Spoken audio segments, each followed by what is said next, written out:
What's up, everybody? Welcome to night 2 of the WrestleMania HMG Watch Along. I'm your homie, Brandon. We got a guest with us tonight. We got my buddy from the Impact Attack, the vet. What's up, buddy? What's going on, dude? Not much. Just got done watching the whole don't tape and stream this morning. Of course, we are not doing that.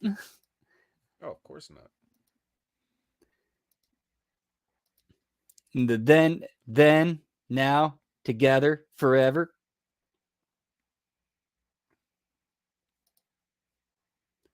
Dude, this really looks impressive. Just like how filled this. Yeah, like, dude, an aerial, like, how far back is that shot? And you can see that entire stadium filled.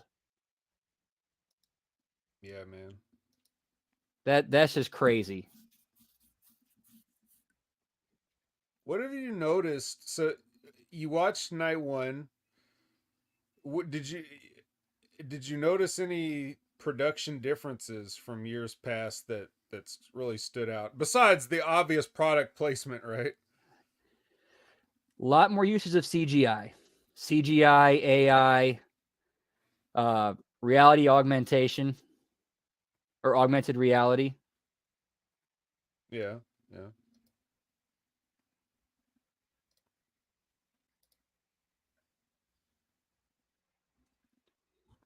Man, that just looks so amazing, just seeing all those friggin' people. What is up, Javi Uchiha? Hope you're doing great on this Sunday, my friend. Thank you for joining us tonight. It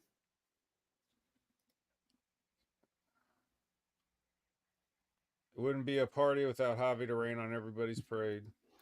Oh yeah, they had Triple H do the Vince intro on night one.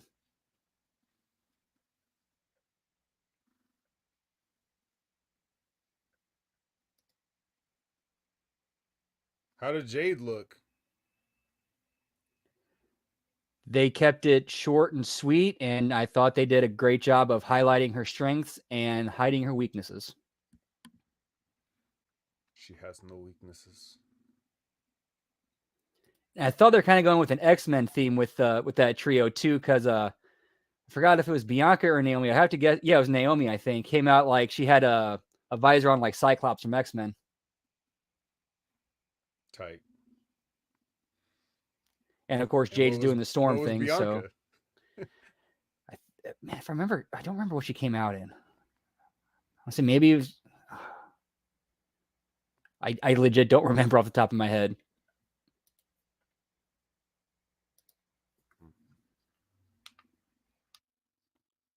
Oh, Fred Durst is here. Yeah. Yeah, No, y'all be loving this shit right here. just rolling in to hang out. That's right. Urban assault vehicle. By the way, I did do things my way tonight. Oh my god. The shittiest fast food restaurant on the planet. Dude, when their burgers are fresh, though, I think they're pretty decent. Like if you get it like fresh, but it ain't bad.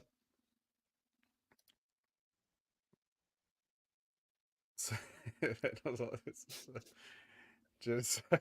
Genocide. Yeah. Shout out to Genocide. Personal friend of mine. I gave him the hot tip about the string. Nice. Um, Welcome, genocide. yeah. That's the only time you'll ever hear that phrase. Yeah.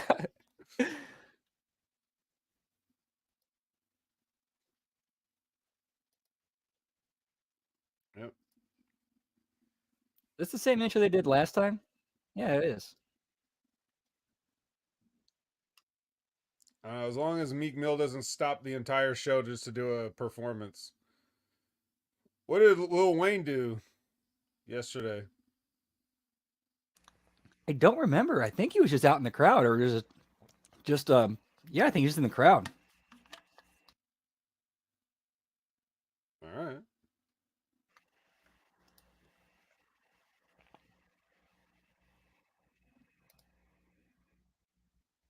Oh, Jay's entrance. Okay.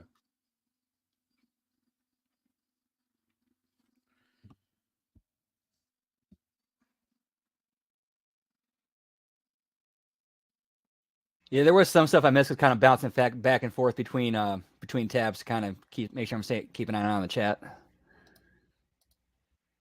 Oh, they're gonna start with this, huh? They must, because Punk walked out before the show started. Oh yeah, that's right. What is up, Elizabeth? How you doing? Whoop whoop. Chris Winland. Whoop whoop. Yes, boy. Fucking Seth Franklin Rollins. Tired of this guy.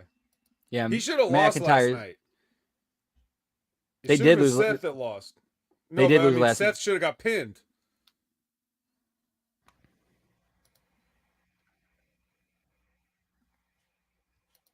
Oh, for fuck's sake.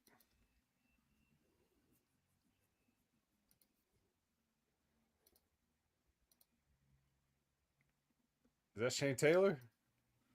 Did you see Keith Lee walk in the shot during the Hall of Fame thing when they were interviewing Punk? That was clearly intentional. Clearly. Oops, he did like the Grandpa Simpson. Like he walks in and puts the hat on the. Yep. Yeah.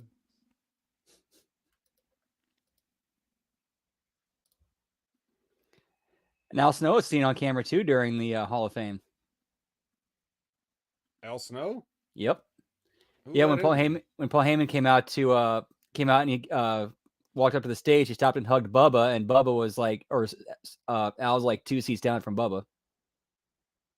Oh, I couldn't see him. Not that I was looking for him.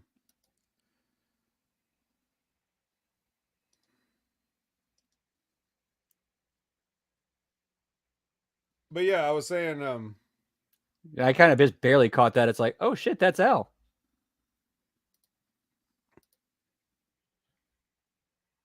it's a good thing they didn't have. It's a good thing they didn't have Al be the one to induct Paul Heyman, because we'd still be sitting here listening to it.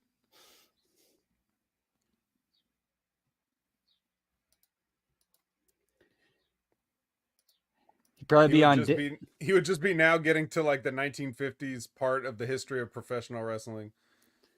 And on his 100 and 1005th dad joke. Right. But yeah, they should have beat Seth Rollins last night. Yeah, that would have played into tonight better. Yeah. So much you could do, and now he's going into this match with doubt, and he's unhealthy, and Drew McIntyre's fresh as a daisy, and then Drew McIntyre should fucking kill Seth Rollins right now in 5 minutes. It should be like a Brock Lesnar squash of Seth Rollins, and he should leave. Seth Rollins should get carried out. Wow, I'm shocked they're bringing her out. Considering that she was confirmed as, one of the 4 executives who knew what was going on.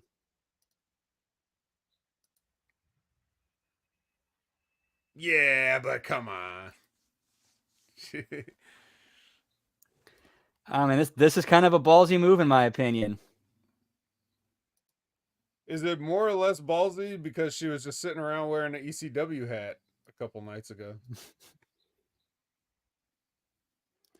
I thought it was ballsy for her to make any kind of public appearance, because it's like, you're kind of named as, you're not being in a good light here, and now you're kind of poking the bear a little bit or throwing some rocks at the bee's nest. Hmm?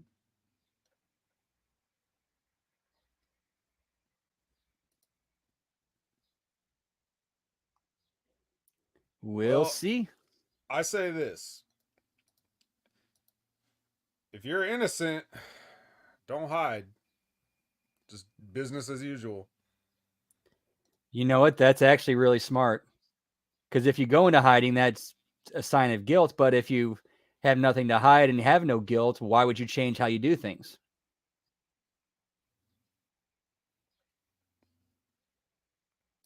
with my best friend Andre the Giant.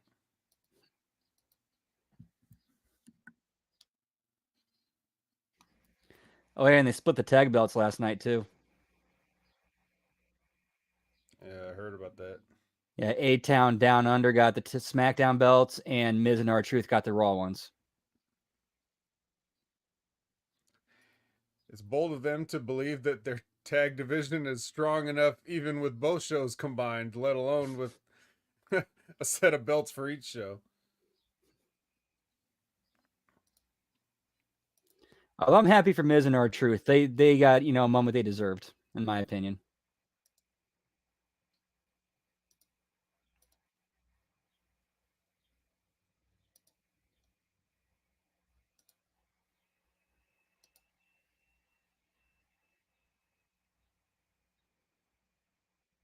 Ooh.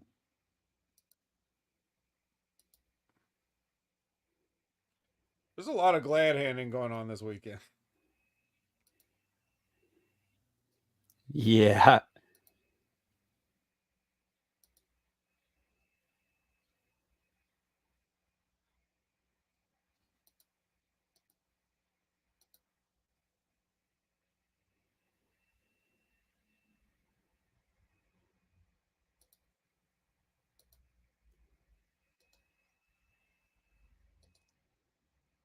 I'm about to say, are we about to see a Piper hologram or something?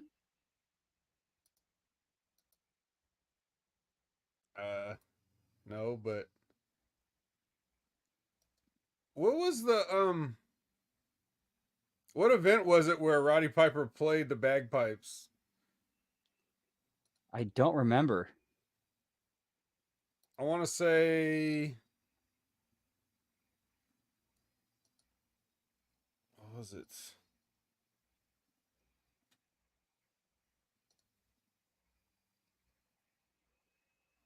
I don't remember either.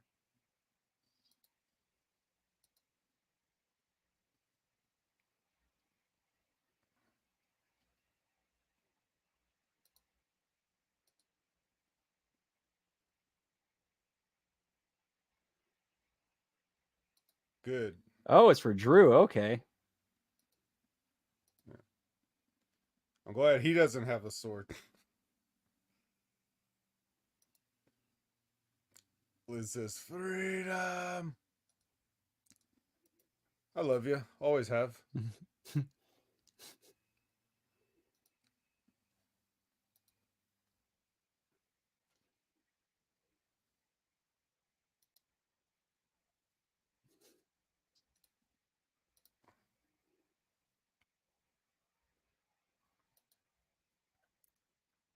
Now this is a cool entrance. I'll give it to him. It's just as soon as like as soon as you hear bagpipes in wrestling, what's the first thing you think of? Well, it should be Piper if it's not. Yeah, and that sounded so much like Piper's theme. I was thinking the first thing I thought of is, are they going to pull out a Piper hologram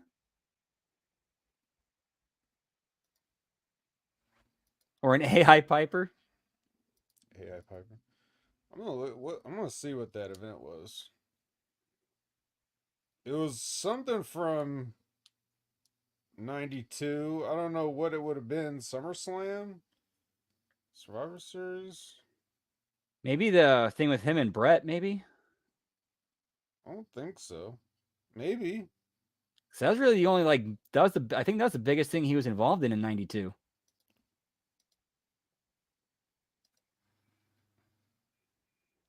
it was SummerSlam '92. So It that was wouldn't have been SummerSlam '92. okay. That wouldn't have been that wouldn't have been Brett then because that was Brett Bulldog. Yeah.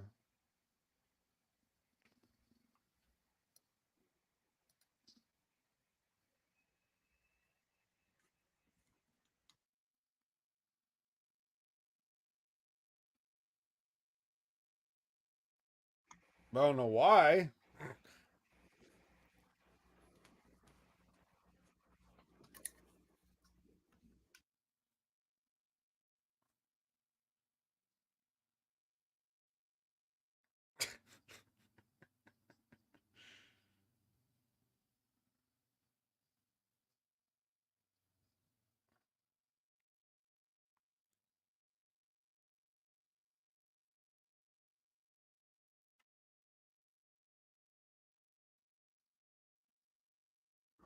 What's up, lab rat? Whoop whoop.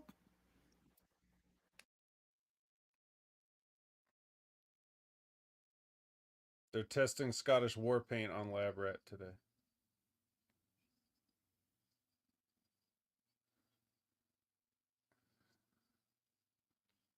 So Priest better cash in. No, he's gonna wait till the. He's gonna cash in on Sami Zayn. If Drew loses, he's definitely cashing in. They gotta get that belt off of Seth. All right, what the fuck is this?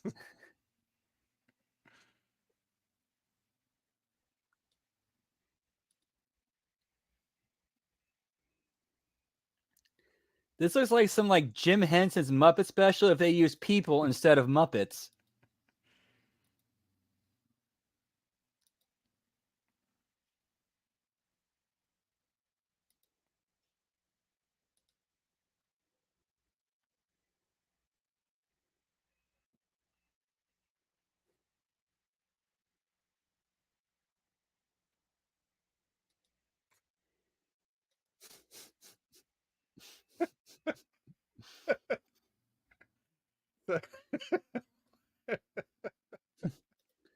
Fuck this guy.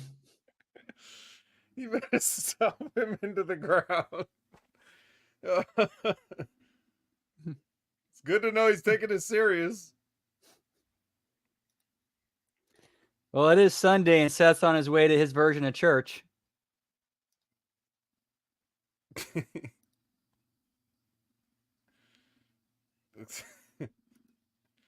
What's that Pokemon that has like a sombrero? Ludicolo? Is that who it is?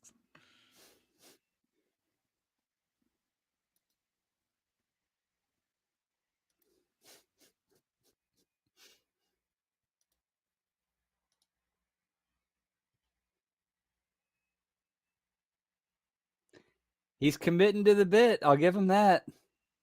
What bit is this? Whatever it is, he's What? committed to. Whatever it is, he's committed to it. He needs to be committed, all right. Look,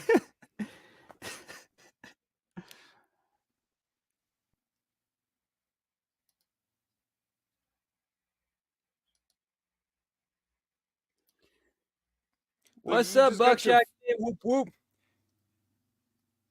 Buckshot Kid in the house. I don't care about. I don't give a damn about Philadelphia. Liz. This man just got his ass kicked last night. Look at him. His knee's fine. He's just flapping around. And you saw the classic Seth Rollins too, right? Last night, Brandon, you saw him just, ow, my knee. Oh, wait, I can do whatever I want for a second. Oh, my knee again. As long as I grab my knee at the end, it's okay. The Seth Rollins sell.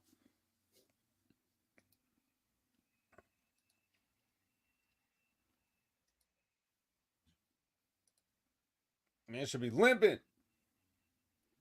Yeah, like Vet said, it should be a 5-minute squash match. Maybe some hope for Seth. Maybe a comeback where you think he might pull it off, but nope. He should lose wearing that. He shouldn't even get a chance to take that off. He should just Basically, get pinned in that. recreate Sheamus and Daniel Bryan. Yes.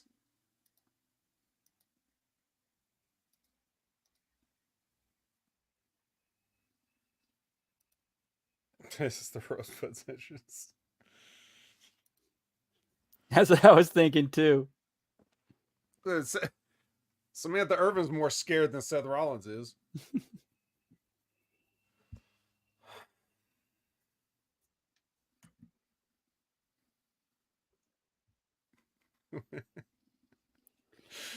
Oh, 20 man. minutes in, and they're just now doing the introductions to the first match. Yeah, that's fine. Hey, we're taking every minute of our 2 nights.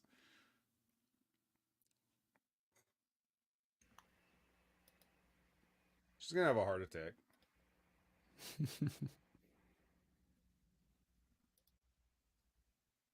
Yeah, the only thing missing was the bunny. And the cheeseburger.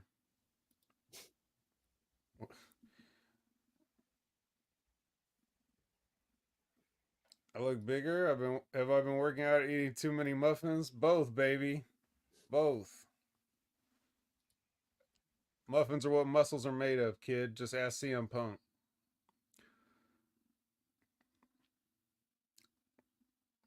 Look at this 8K Seth Rollins.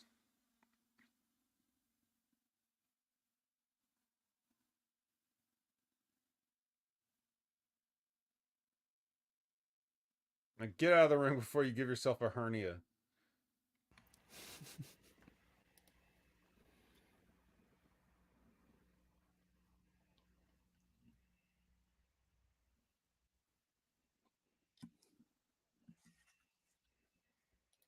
It's probably going to go about 15, 20 minutes.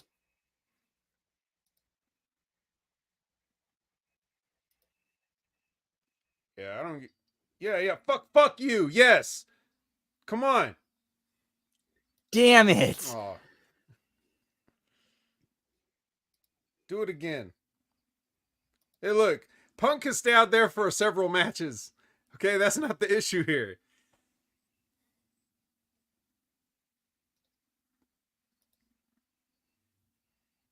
Boo. Are they booing Franklin? I was saying Boorns. Are they saying are they saying boo or burn it down? I was saying Boorn it down.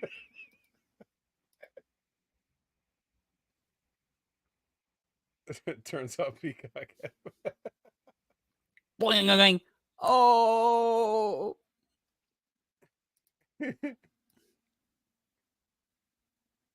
I wonder if they got Senor Spielbergo to help out with the production in this augmented reality. Augmented realidad. I wanted Steven Spielberg, not Steven Spielbergo.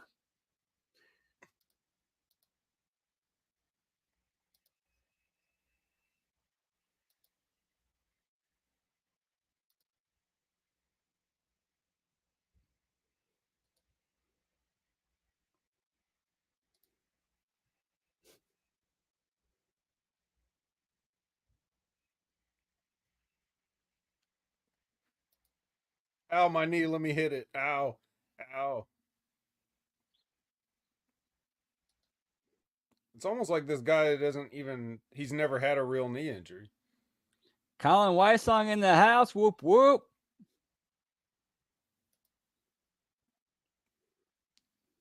I agree. That should have been the finish right there.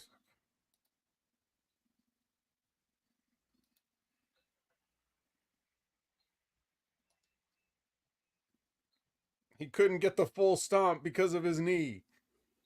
His hurt knee did not allow him to get full extension.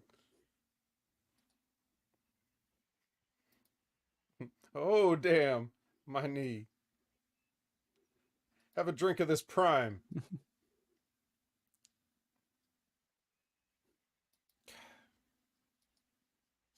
That logo looks like shit. Oh, my. Yeah, pal.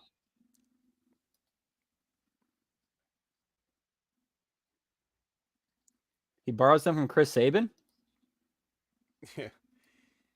He's got a whole Chris Sabin inside his knee.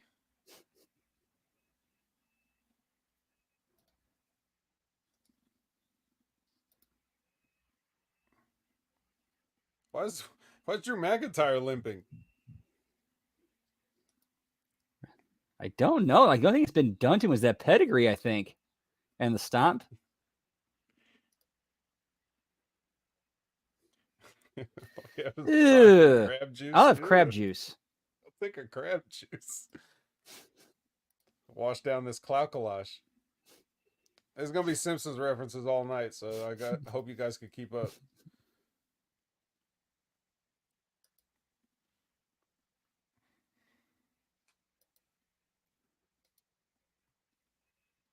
This is rotten.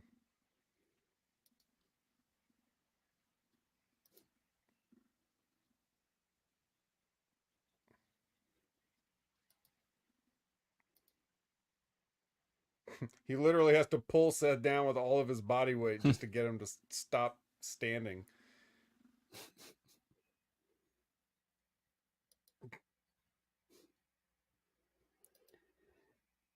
Back in my day, finish the match. I remember one time I was watching a match between Harley Race and Kurt Hennig. I was wearing a belt on my onion because that was the style at the time. The wedding wore white onions because of the war. What was I saying? So I had an onion on my belt.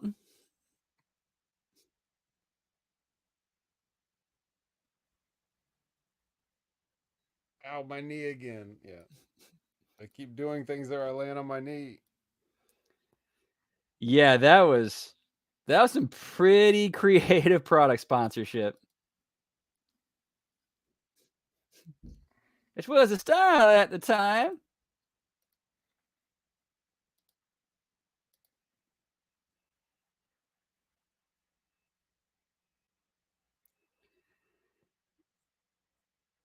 Did you know I owned the first radio in Springfield? Wasn't much on at the time. Just Edison reciting the alphabet. A, he'd say. Then B. C would usually follow.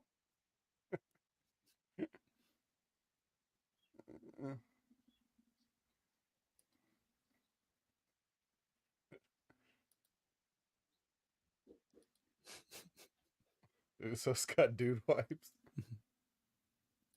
Why I people say don't either, Seth is a man. There's great wrestler, I don't get nothing it. believable about what he does. Like he does it to a point.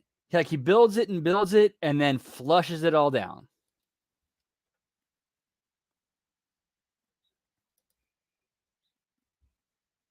Seth is much like the Young Bucks in one human body.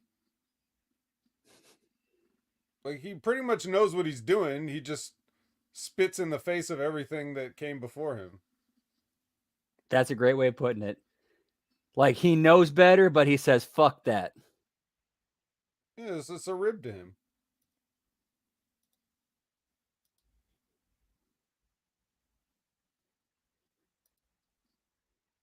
Yeah, in a weird way, it kind of does. It kind of puts it on the. It's one of those things that kind of visually puts it on the same kind of, you know, field as major sports, which have legally declared themselves sports entertainment.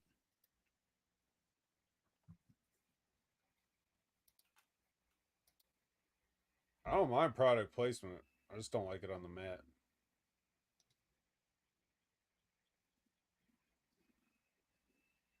Also, do you just I can see by that a little having bit. that Prime logo, uh do you just not have to pay Logan Paul anymore?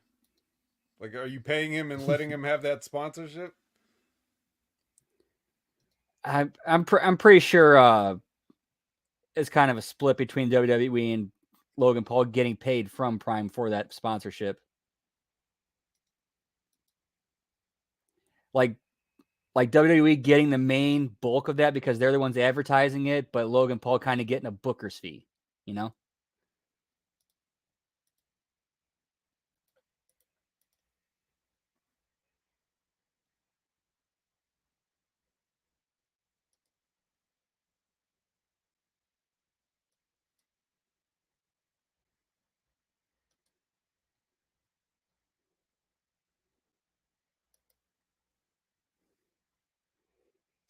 Right. Take Tylenol for any headaches. Might all for any cramps. Shut up, Richard.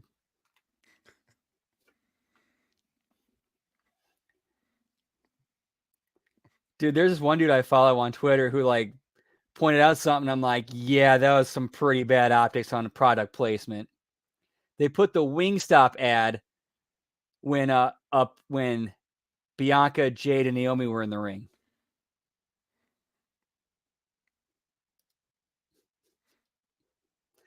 Yeah, not the best choice there, guys.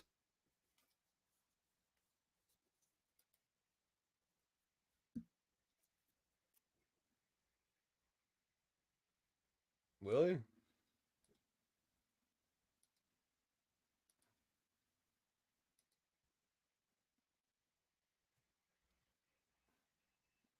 It's okay. As long as you grab your knee.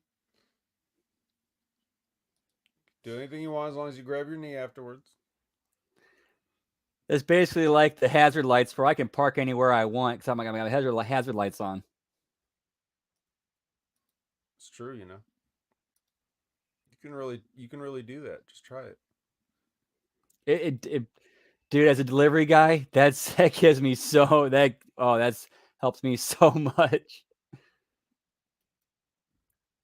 Wingstop has great wings. I love them. He actually doesn't have to throw him in the ring and pin him. He's the champion. He can just take a count out, but why do that? He's going to kick out again.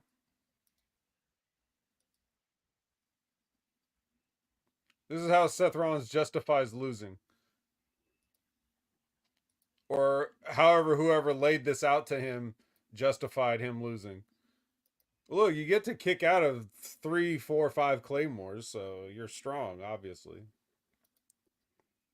Here's a brand partnership I'm surprised we don't see more often. Red Bull and chicken wing places. Yeah. Wow. Well, that was a little anticlimactic now, wasn't it? A little bit, just a little bit. You know, it would have been better than all that bullshit if he won with the first one. Yep. Nah, it gives me the shits.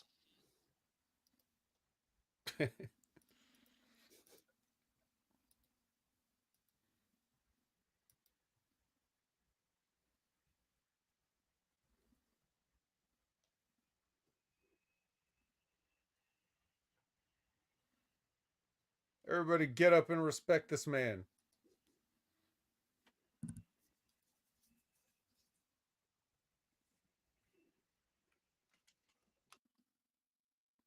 He beat Brock Lesnar a lot faster than that. You know, He sure when he did. did win in the empty building with the all-time attendance record of 0. I don't know. It did seem, yeah, it was very anticlimactic, but I don't think it was inaudible. Like, I think it was always planned that Drew was going over. This crying ass bitch. Get out of here. Hit the bricks.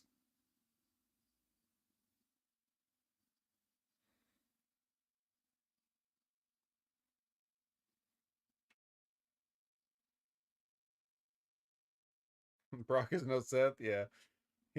I forget. Seth beat Brock in 5 minutes too. Remember that time in that period of time where they were just passing Brock around to get beat in 5 minutes? Yep.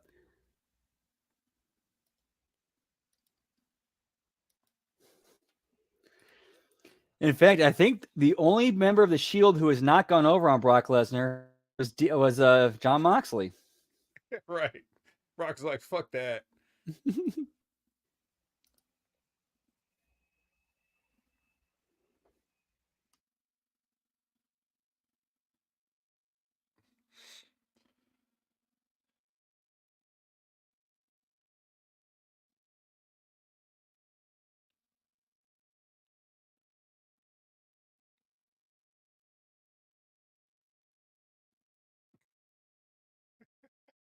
Punk.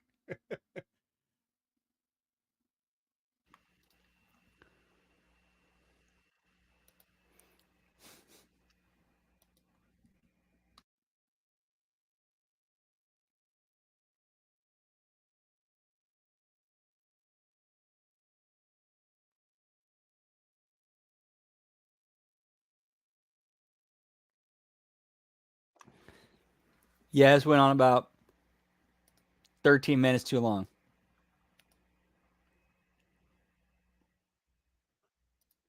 Congratulations to Drew for winning the title that didn't exist a year ago.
That look.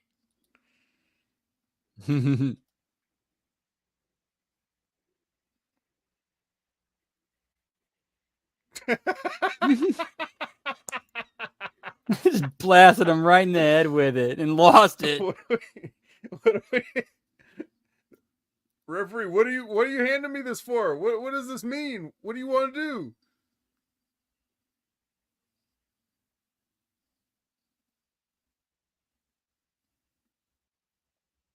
All right, he did it.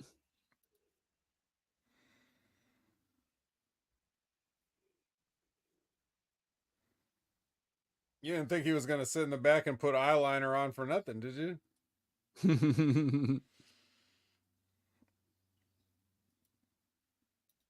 Do you think the Undertaker handed down his eyeliner to Priest? Like, this is yours now, kid.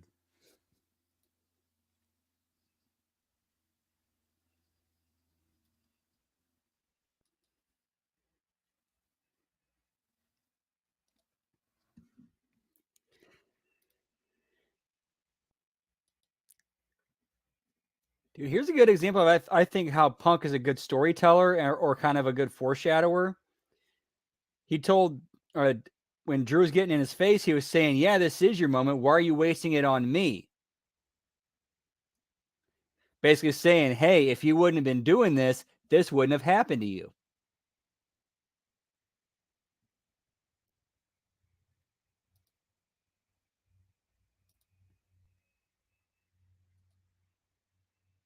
Yeah. He, that's what you get. There's a life lesson to be learned.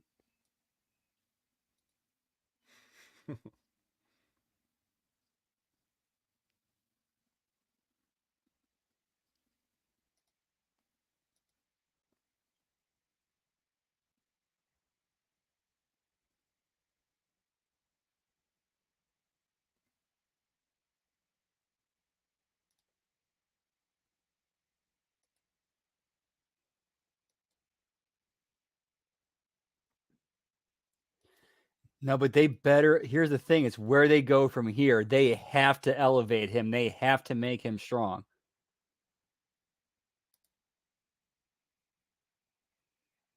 See, now, on the other hand, you guys are watching on Peacock and you're seeing this right now.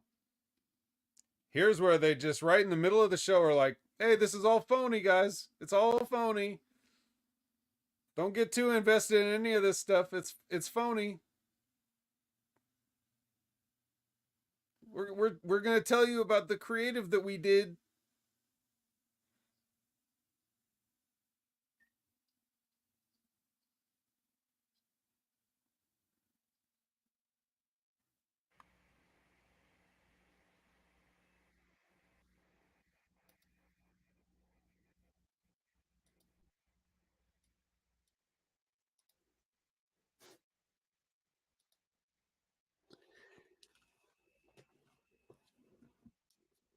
Yeah, that was kind of where they followed that up with that. Like, okay, we like talk about the creative process. It's like, dude, Yeah. there is a way you can brush up against it without crossing that line. You can have enough truth in there without having to tell too much truth. Well, just, I mean, at the very least, just don't put an ad for it on your show. Like, Right. just put that on YouTube. Just put it up there. Don't tell anybody. Just put it up there. Like, you got 100 million subscribers. Somebody's gonna see it. They can watch it if they want, but don't sit there on WrestleMania saying, hey, you know the story in WrestleMania that we're telling you? It's all been planned out, and this is how we did it, and you Yeah, can see it yeah, on Wednesday. yeah. The whole main storyline going into both nights. Yeah, it's all written. It's not real. No reason to get invested in it. There's guys playing parts. The whole thing with The Rock, all that stuff he's doing. Oh, him and Cody are buds. They set all this stuff, set it up. Yeah. How many title changes can there really be? As many as they All of want. them. All of More them. title changes. Except for the Raw Women's title. That's the only one that didn't flip. Yep. The other question: who could take the loss with Punk and Drew? Well, I mean, either one of them could take it. I wouldn't have Punk lose the first match, whatever that is going to be, but I mean, if you did it, I'd do it as Damian Priest, CM Punk, and Drew in a 3-way. CM Punk and Drew fuck each other, and Damian takes advantage of that and walks away with the belt. right. I'm learning. Hi, Super Nintendo Chalmers. Yep.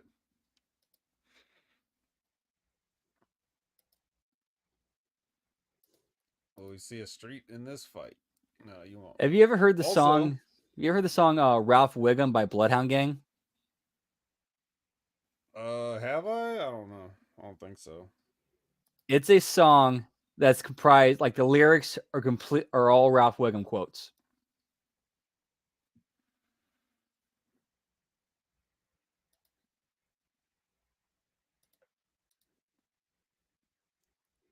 Honestly, we should do a bell count tonight. How many have we seen so far? I think this is number 2. Which championship does he have? The gin and juice or Yeah, let's do a bell count tonight. Why not? That's 3. All right, I'm going with Liz's 3.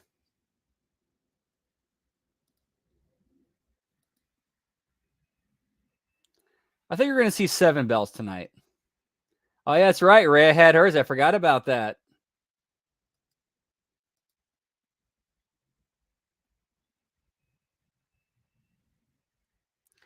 Well, I don't think you're going to be seeing him in TNA for a little bit, for a while at least.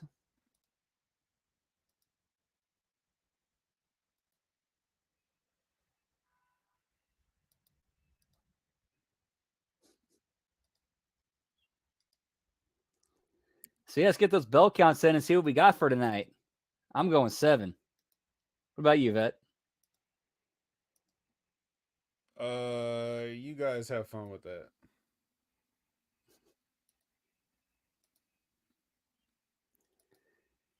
Lab Rat with 8 belts.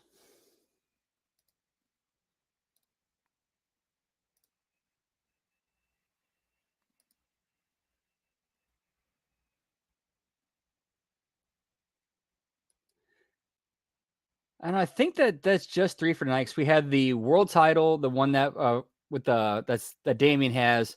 Ray came out with hers, and then Snoop's. That's 3.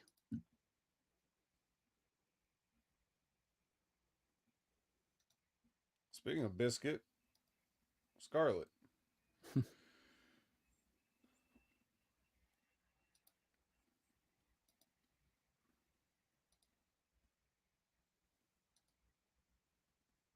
Hey, Brandon, should we let Jimmy T in to hang out with us for a little bit? Fuck yeah, why not? Let's do it. Whoop whoop. All right. I'll send him the link.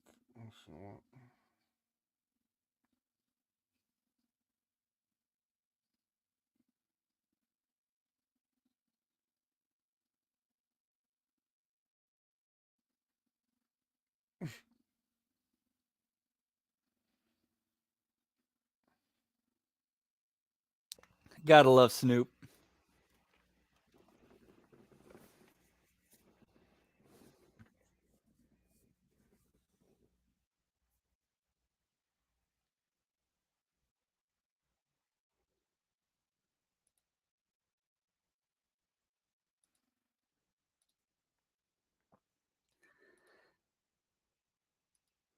Did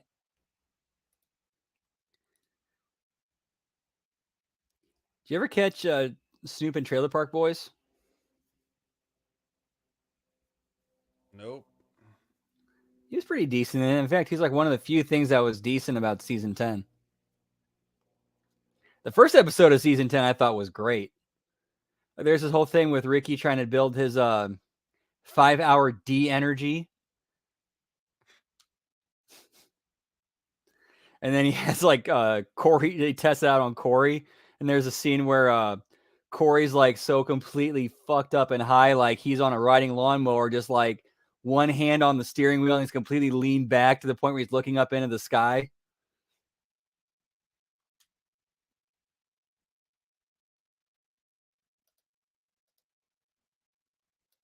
And Snoop was on that one?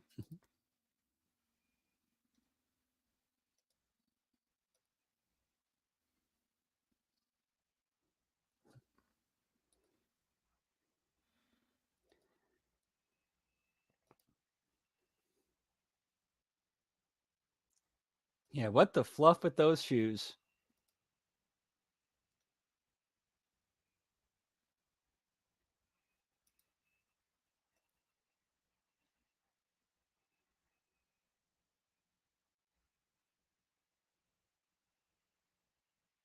So now we got a street fight, but later on we have bloodline rules match, which is basically what? A street fight.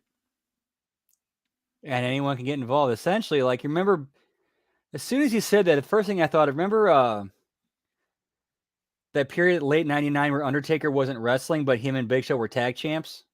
And they just started doing Dark Side rules matches? That's what that reminded me of. Or like when they had when Mideon and Viscera stepped in and for Undertaker and they got involved in matches.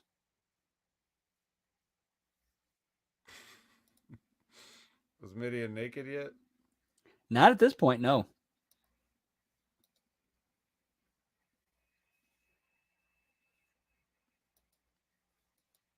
In fact, this is actually a year from him running around naked.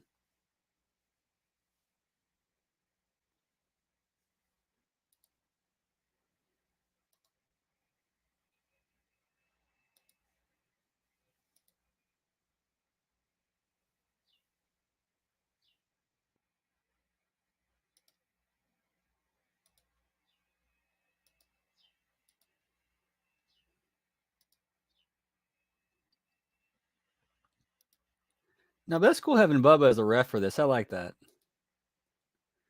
You're in Philadelphia street fight. Why not get an ECW guy in there as some kind of involvement?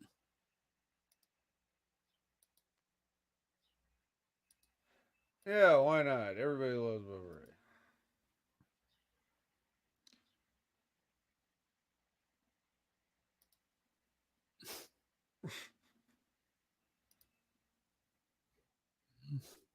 We were talking about Mideon, Liz.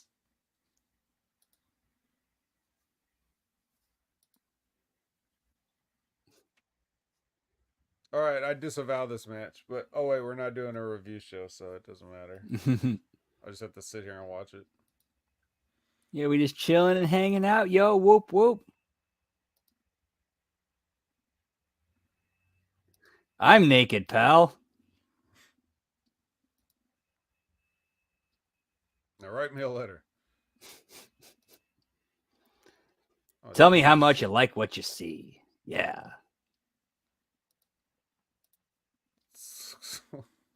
What is this, 1991? Why, why are there all these people beating?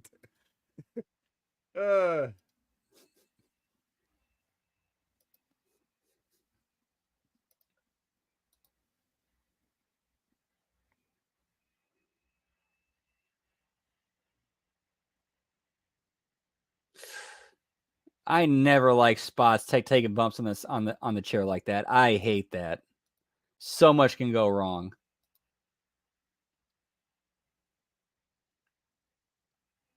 I'm pretty sure they hit him in the balls with one of those sticks. I don't think they meant to, but Dawkins was just flopping around and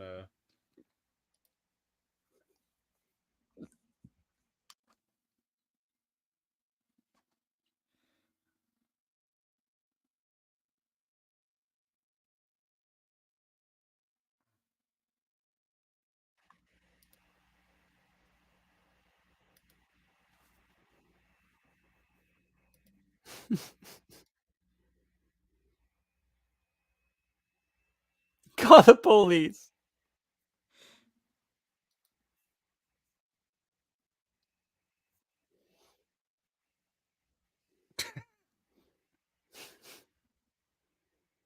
I mean, why did she go around to hit B-Fab in the back?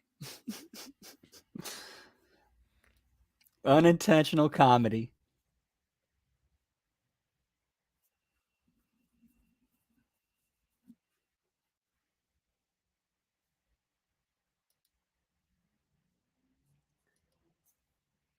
You got to find a way out. Keep your head on a swivel.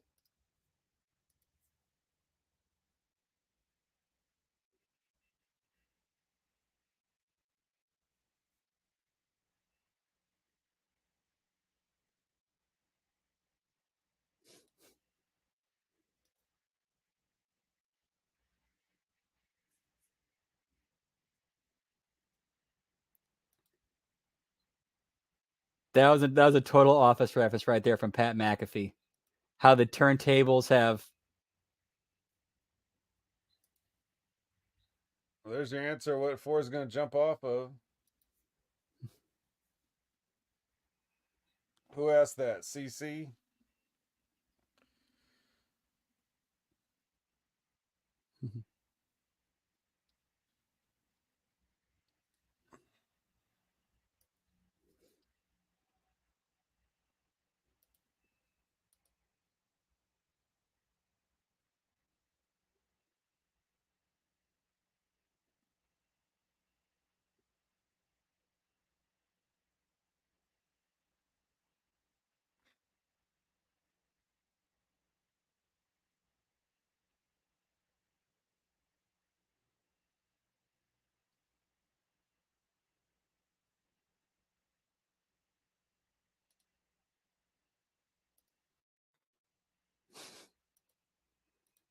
Fab kick.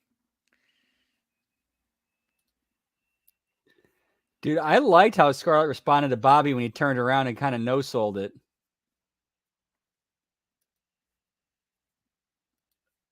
Like, that's someone who knows your character knows how to react in the moment.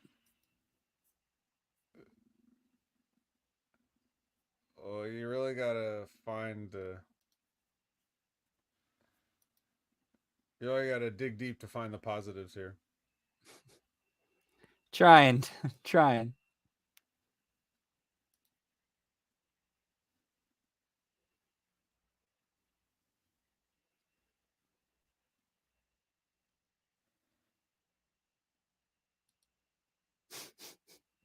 You got a muscle to kick out of that.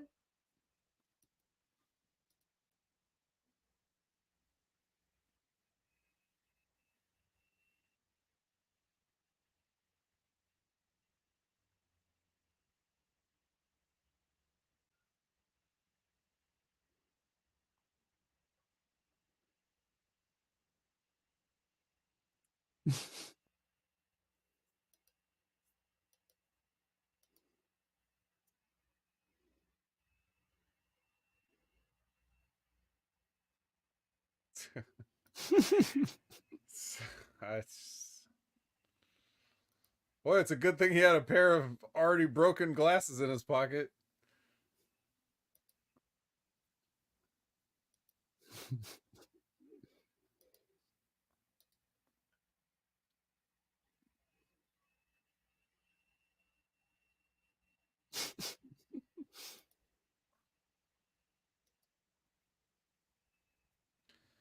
The flying blowjob.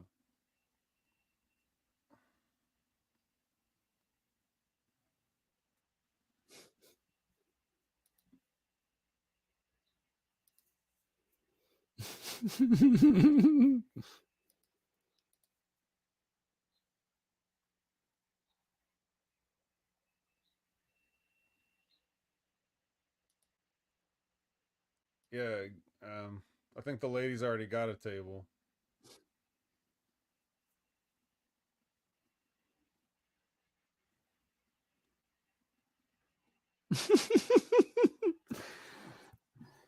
Snoop. That's one of them family reunion tables.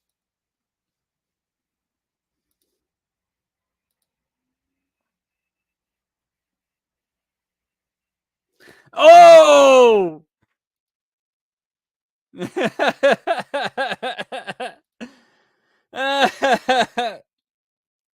All right, Philly, boo this.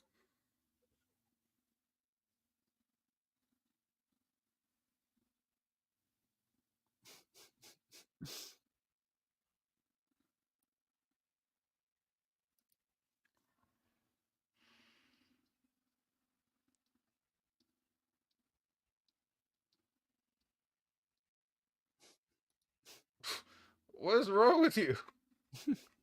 It's not his fault. Why is he trying to kill Cross? The only thing I could think of is basically like, okay, we got to do something to him to keep him down and for him to make sense to stay still. I know, but he didn't have to be extra violent.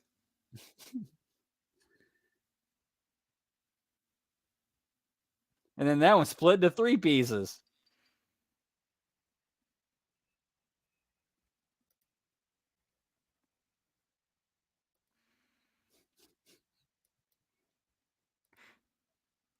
Y'all done broke Grandma's table.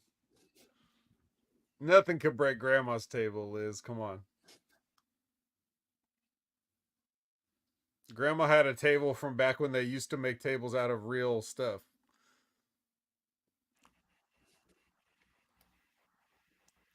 We feel everything's all green, right?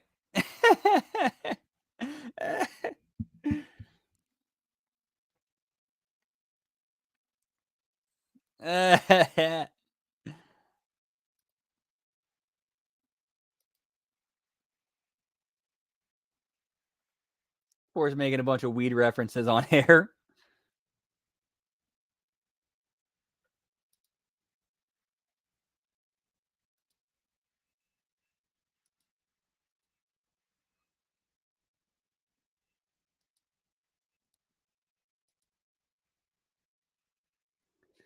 I'm pretty sure Paul Ellering managed those guys too.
Well, the best part about that match, it's over.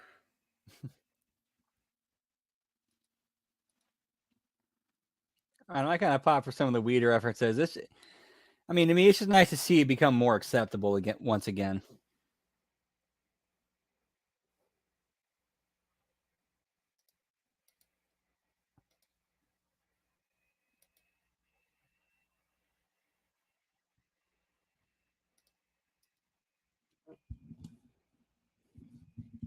What the hell was Rock wearing? He looked like he was trying to outdo Seth Franklin Rollins. Those bell bottoms and shit. What the hell was that about? Yeah, that was pretty ridiculous. Jerome Hall, what's up? Whoop whoop. That's our Just man. hanging out watching night 2 of WrestleMania. The Colossal Tussle.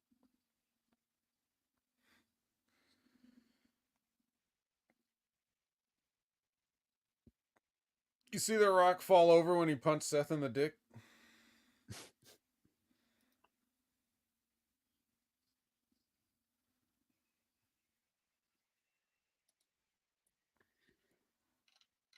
I think that's 4 belts now with that Rock People's belt.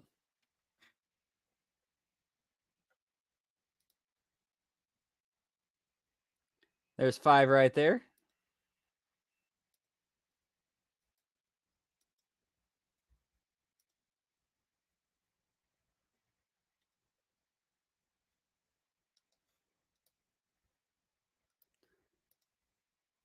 Okay, so then we are at 4.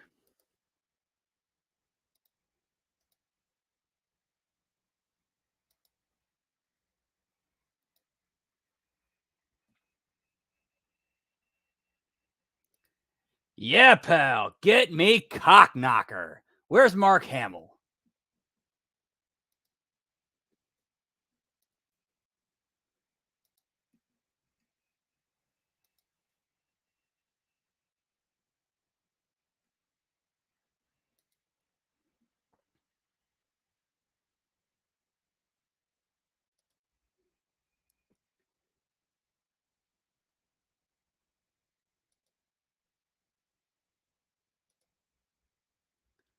Cool. So let's make sure we're on the same page. I believe that is 4 then.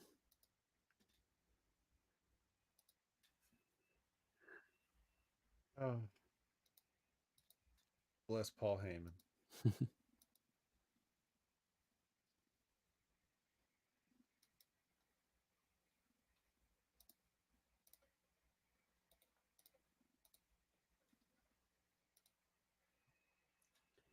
Sweet. All right, if any of you guys need to take a bathroom break. Yeah, I think this is a designated bathroom break right here. All right, let's do a backstage interview and some adverts from stuff. All right, guys, go get your head to concessions, go take a piss.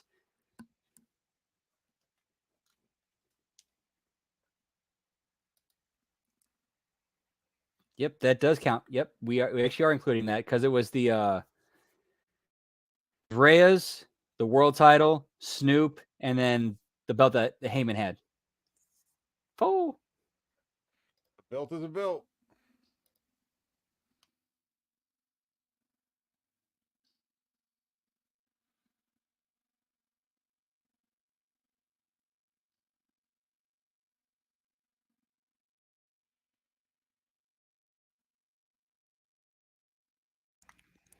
love them using the Savage voice for that one.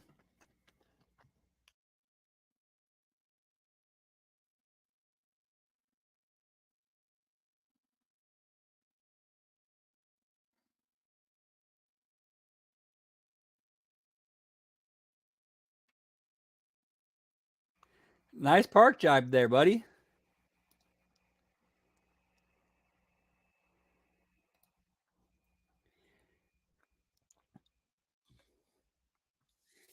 Dude, The Rock knows how to sell a finisher.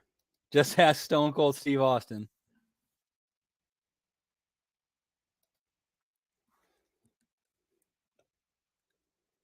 Macho Man will always, always be connected to the Slim Jim brand. That's never going to change.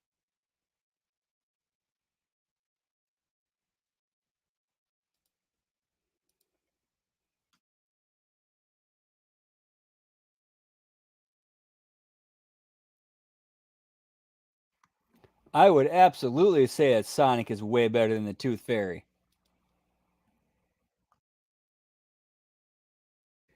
In every single metric.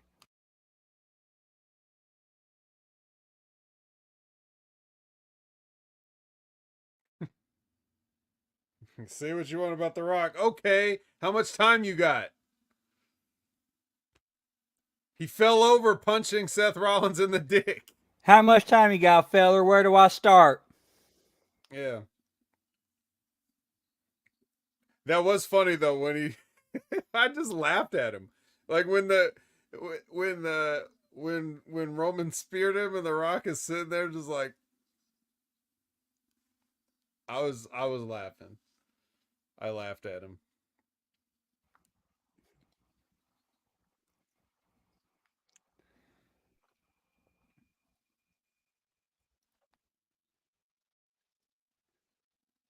Till I quit streaming. Man, this one's kind of interesting. This one's kind of this is the outcome of this one is kind of in doubt because both guys could use the win, but AJ Styles has been around. He's done everything. He doesn't need it. Whereas LA Knight is kind of a guy, even though he's in his early 40s, he's still a relatively fresh name on on the WWE scene, so he could clearly use a win more,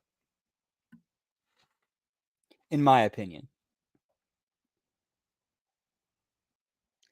Now, not saying that if AJ went over, he couldn't, he couldn't benefit from it and move on even further, and LA Knight couldn't do something to elevate his character off of a loss, but I think that a win would benefit LA Knight more than AJ in this match.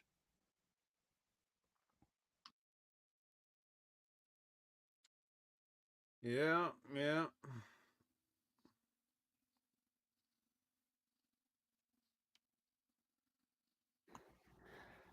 I mean, because legit, what hasn't AJ done in wrestling? Yeah, nothing really.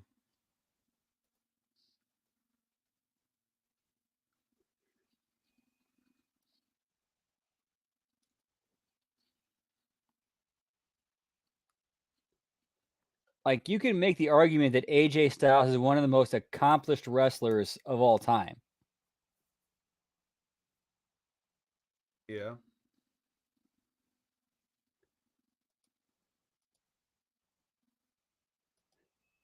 Oh, are we Not doing yet. this Who, now? who knows what the future holds?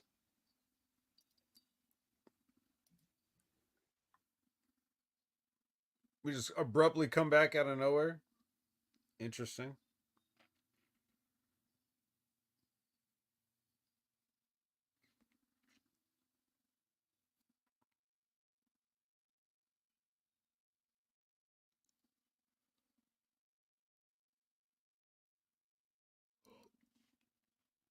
You guys ever gonna do this watch along with the TNA pay per view?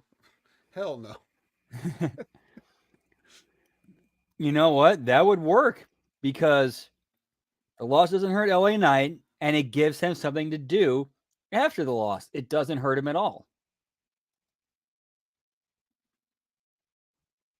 I think a loss does hurt him a little bit. I mean, yeah, obviously a loss does hurt. A loss is always going to hurt to some degree.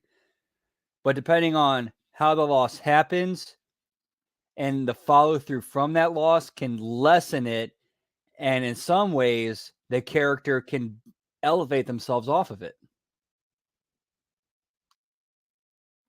Yeah, and that Uncle Howdy shit needs to go. It's over. We don't need any more callbacks to that. We don't want to remind people of that pitch black Mountain Dew match.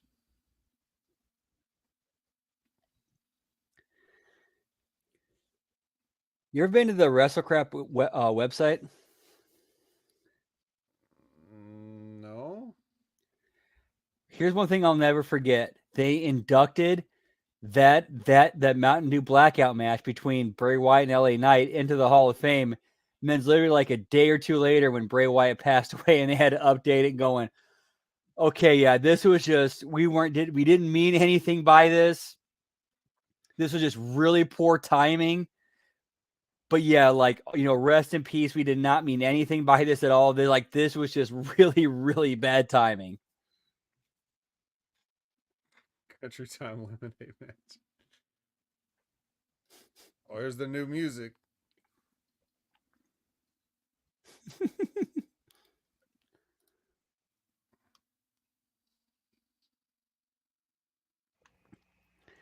Do you ever hear the story about how AJ Styles' WWE theme was originally for James Storm because they thought he was going to sign? Was it Jane Storm? It was originally supposed to be for James Storm because they legit thought he was going to sign to NXT. Well, what theme did James Storm use in NXT? I don't remember. I didn't hear. Probably some kind of generic. I would have to guess some generic thing they kept on hand for whoever just shows up. They're not expecting to stick around for a bit.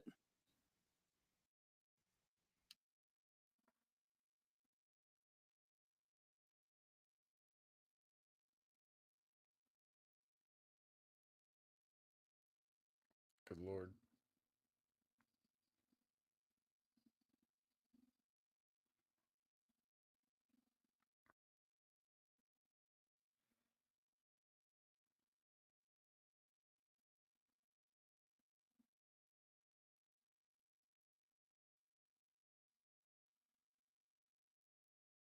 What is it Media M5 talking about? Nothing he just typed made any sense. Yeah, he had his new theme. We heard it. Yeah. Are you all right? Did you get injections in your ears instead of your eyeballs?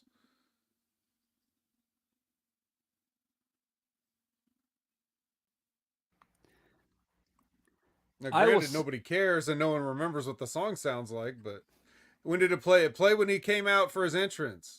Yep, I know. I heard it. Man, chicken fries are Yeah, he's one of the probably best. listening to us, Brandon. That's probably why he didn't hear the theme. He was listening to our riveting commentary. Is what happened. But yes, his new theme did in fact play, even if it was just for a little bit. But it did play.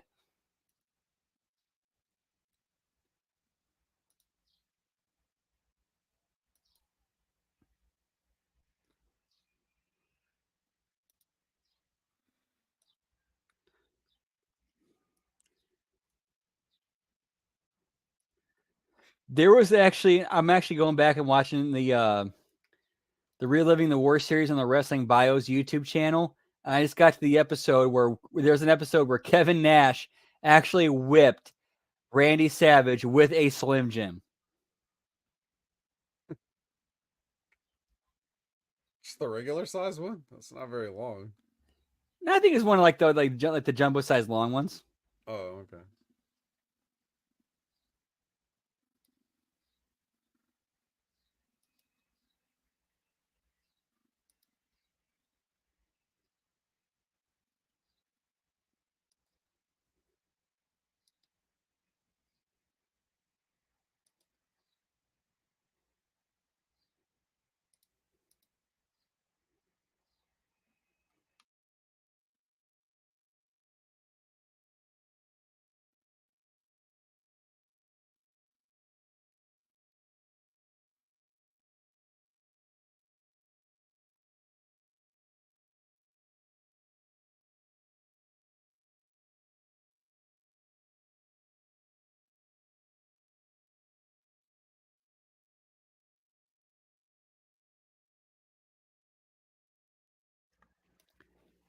Is that a spicy Slim Jim? Man, I don't know if they had that flavor available in the fall of 1996. I'm not 100% sure.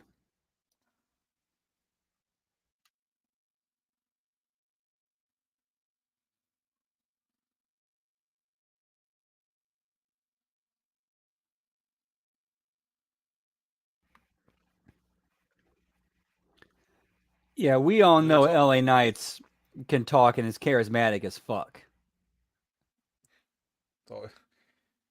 But First of all, it's always I do think he does have. What I disagree with you on though, I think he has potential to be a mega baby face if handled correctly. Again, if handled correctly. the whole reason that LA Knight is getting cheered is because he acted like a heel and people like it. Because when you're doing something that nobody else is doing, people pay attention and it gets interesting. So if he's going out there trying to be a heel, that's what got him cheered. It's not that he's acting like a baby face. That's just a word that people use. I don't even know. I don't even know if that word is just too outdated, but Yeah, I do believe like when it comes to wrestling, the terms babyface and heel are kind of outdated and should be protagonist antagonist even because that doesn't make sense because the protagonist and antagonist, but there's like dozens of people in the wrestling company, so like they're all protagonists in a way. true in their own personal story. Yeah, but the But you fan got to is deciding like whose story they're most invested in and which side of it. For instance, if you're just talking about the main event, right? There's a lot of people that still want Roman to win, but the point is LA Knight's just doing what he's doing, and the people are cheering for him. He's not acting any differently than he would as a heel for the most part. Yeah, and that's like one area that Russo gets vilified a lot in, where he says like, "Hey, as long as people are reacting, whether it's depending on what that reaction is, just go with it." And I think he was absolutely right on that. Is like, okay, as long as the people are invested and they care and they're willing to pay money, keep going with it. It works. Like, don't change the character up. Like, keep sticking with that character.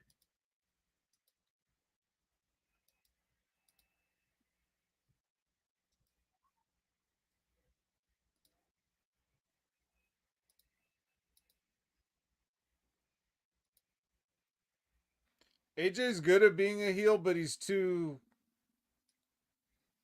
skilled and likable.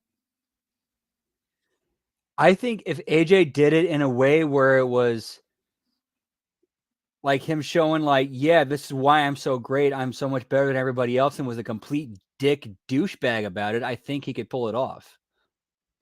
Yeah, but then people would cheer him just like LA Knight. It's like it's one of those things like when you're a certain level of nice, and I don't mean nice as in friendly, I mean nice as in really good. Uh People respect it. Right. They respect your performance rather than getting on board with what you're trying to sell. And if you act cocky, it's just entertaining to them. Exactly. They respect your performance and your commitment to that role and how well you're performing rather than Mm-hmm. doing your part as a fan and reacting accordingly. And that is why and the reason that you get that is it's a function of, oh, we're doing a YouTube special telling you how The Rock and Triple H put all the creative together. Right. That basically, yeah, it's like, here's some more ammunition. Hey, here's a rocket launcher you can use against us.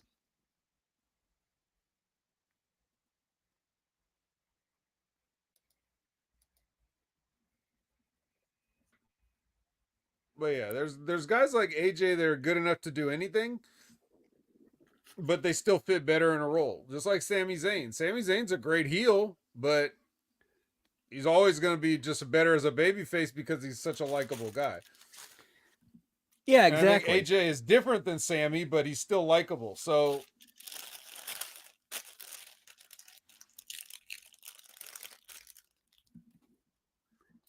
100%.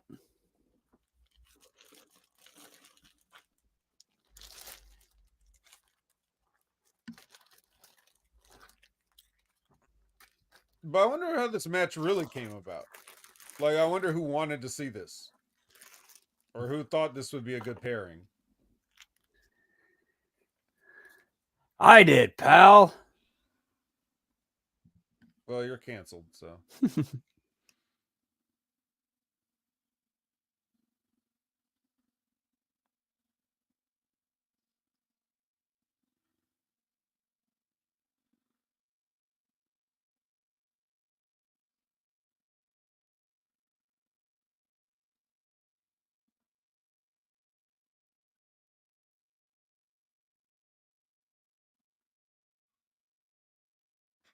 LA, don't do this, man.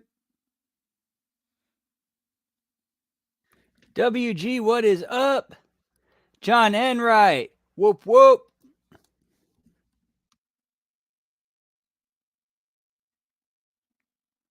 Man, we got John in the house.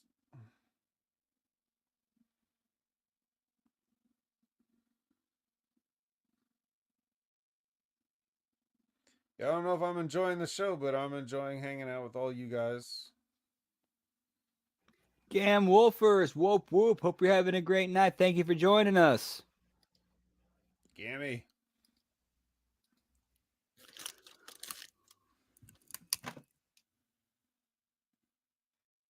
Liz, you got to catch your stream up. Just you drag that peacock progress bar to the right. Won't somebody please think of the children?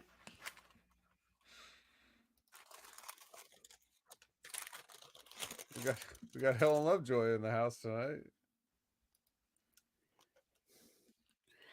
I got me some Burger King. I'm currently eating on a Burger King taco right now. Taco. Now that's what I call a burger. AJ is jacked. He's on that Florida water, pal. The Florida water has made its way up to Georgia.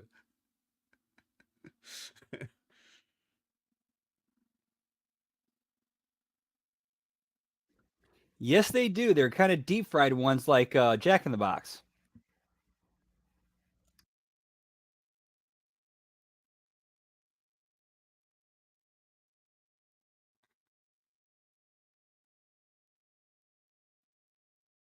You don't have to restart your TV, Liz. Just go down there and click the 10-second skip ahead until you're caught up. Oh, people love the Styles Clash. It gets a pop every time he even goes for it.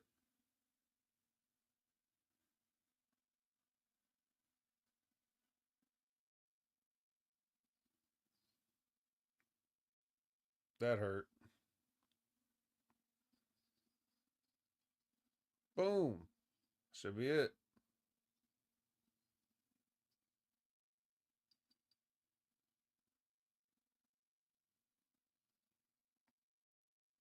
Yeah, pal. Costco pizza. No, they're actually not bad tacos either. In fact, they were the first. They're what got me hooked on Jack in the Box tacos because I was working at Burger King when the tacos first came out, and I tried them there. So which one's better? That's a tough question. I think they're equally good in their own separate ways.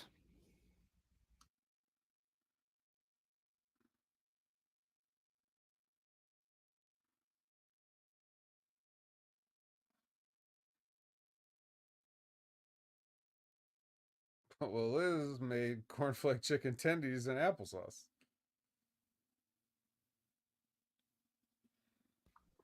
Yummy. She's secretly 5. She packs her own lunch.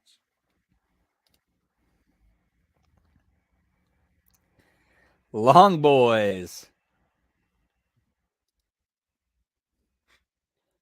UK night. Yeah.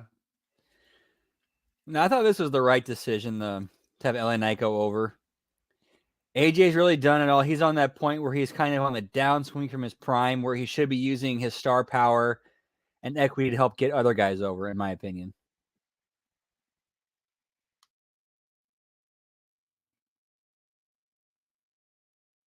Yeah, you can always turn it around with AJ. The problem with LA Knight is he spent so much of his time getting beat. Like in NXT, even he I don't think he won more than like 3 matches in his entire time in NXT. And he was in NXT for a long time. Then when he gets called up, he's just doing job after job after job after job. He doesn't need to do another job. It's time for him to, And even when he gets the big title match against Roman, of course he's not going to win that. So that's a loss that's okay to take, but you got to start going back up on that upward trajectory. Right. That's where the pivot should have happened. When he lost to Roman, all right, that's the last time you're going under. From here on out, it's you going over every time, building you to eventually getting the belt.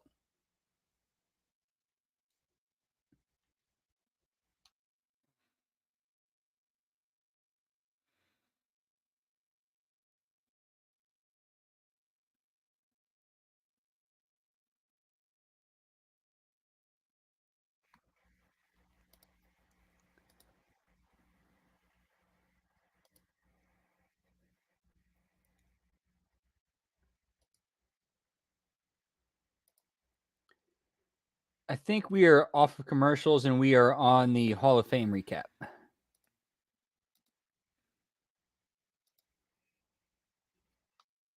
Well, now it's on a commercial. We don't get to see the Hall of Fame recap.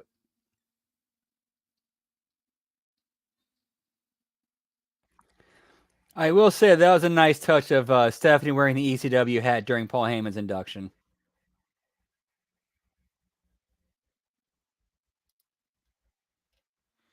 Am I cool with Sammy going over on Gunther? I mean, it's not what I would have done.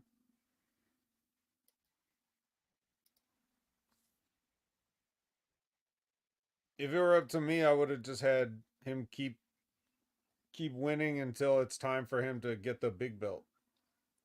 I did dig that Bray Wyatt tribute during the U.S. Express induction. I mean, that was their son and nephew. Right?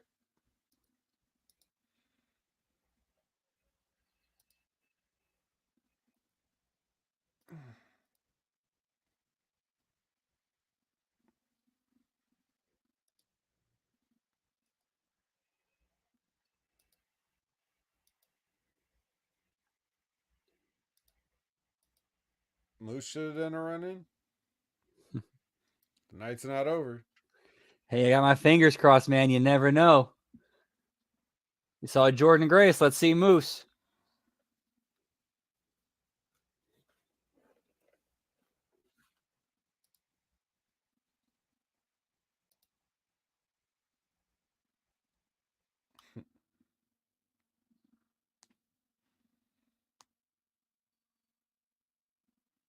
Was Bo Dallas around? Yeah. He introduced him and his sister introduced Barry and Mike.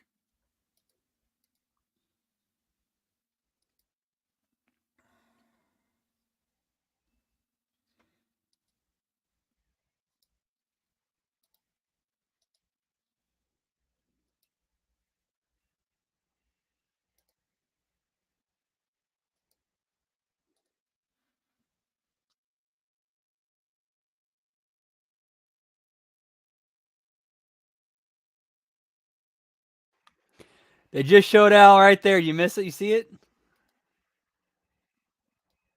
The what? During Paul Heyman's recap of the Hall of Fame, they showed Al like 2 seats over from Bubba. Oh no, I didn't see it. I don't have the premium Peacock. So I'm sitting here watching ads. It's an ad for the new Fall Guy movie starring Ryan Gosling.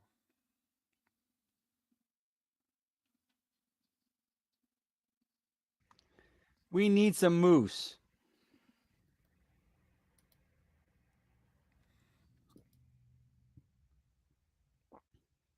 That would be the ultimate troll job if Cody goes under tonight.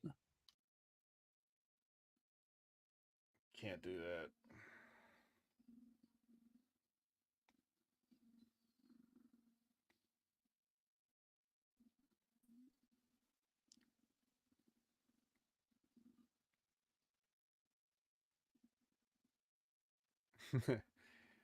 Fall Guys movie? No, not Fall Guys like the game.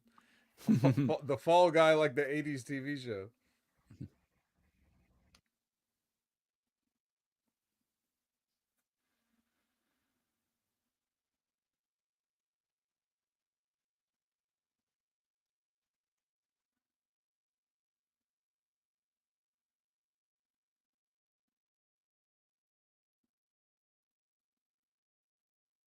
Woo! Bull with the chucks.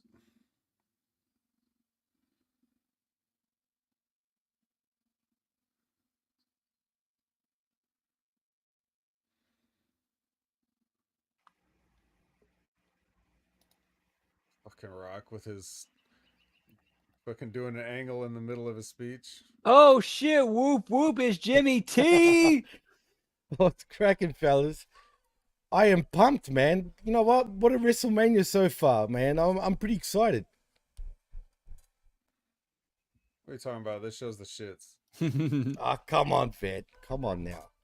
You know what, guys? Since we're seeing the inductions, can you guys hear it in the background by any chance? I can't. I don't know.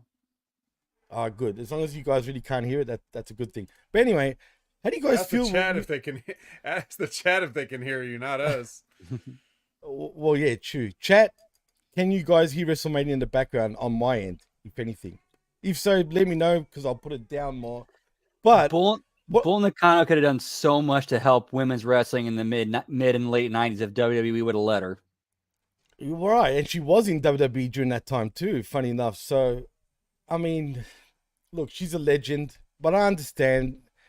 At the end of the day, you know how WWE is. If Triple H was Triple H back then and at this current age, I'm sure she would have 100%. WG is so right. Stevie Richards should have been inducted, absolutely, especially in Philly. But it is what it is, unfortunately. But guys, how do you guys feel about Damian Priest cashing in on Drew? I feel bad for Drew. Oh fuck Drew. Come on. Fuck him. Who gives a shit about his feelings? Here's the Brandon, thing, how though. about you, man? The only question is, where do they go with Drew from here? Do they turn, or not Drew, I'm sorry, Priest? Do they turn Drew face and have him go after Priest? Yeah, that's a Why good does he have to question. be a face though? See, there again, Right. that's that outdated way of thinking. Like, why would you need? Why? Because you go after somebody that wronged you. Do you automatically do a 180 and become a babyface?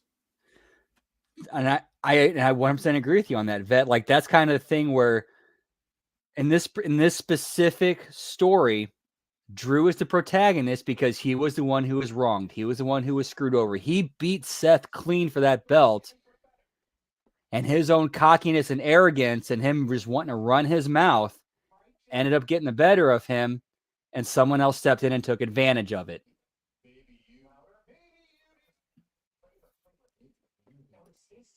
Okay, now I'm hearing something in That's the true. background. That's very true. And do you? Okay, it's the chatter of the Miz because the Miz is a little too loud. Give me a moment, guys, so I could just get my TV control. 1 second.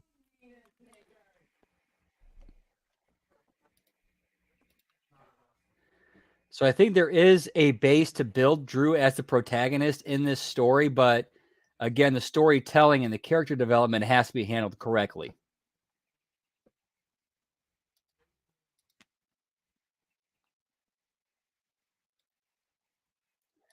Because Drew definitely, it would not be hard for him to get the crowd behind him at all, especially against Damian Priest in Judgment Day.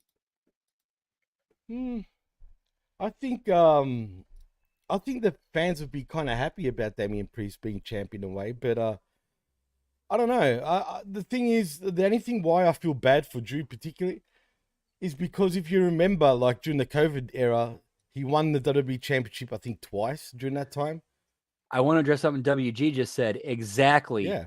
what Damian Priest cashing in and screwing over Drew, that was his comeuppance. That was Drew getting what he had coming to him.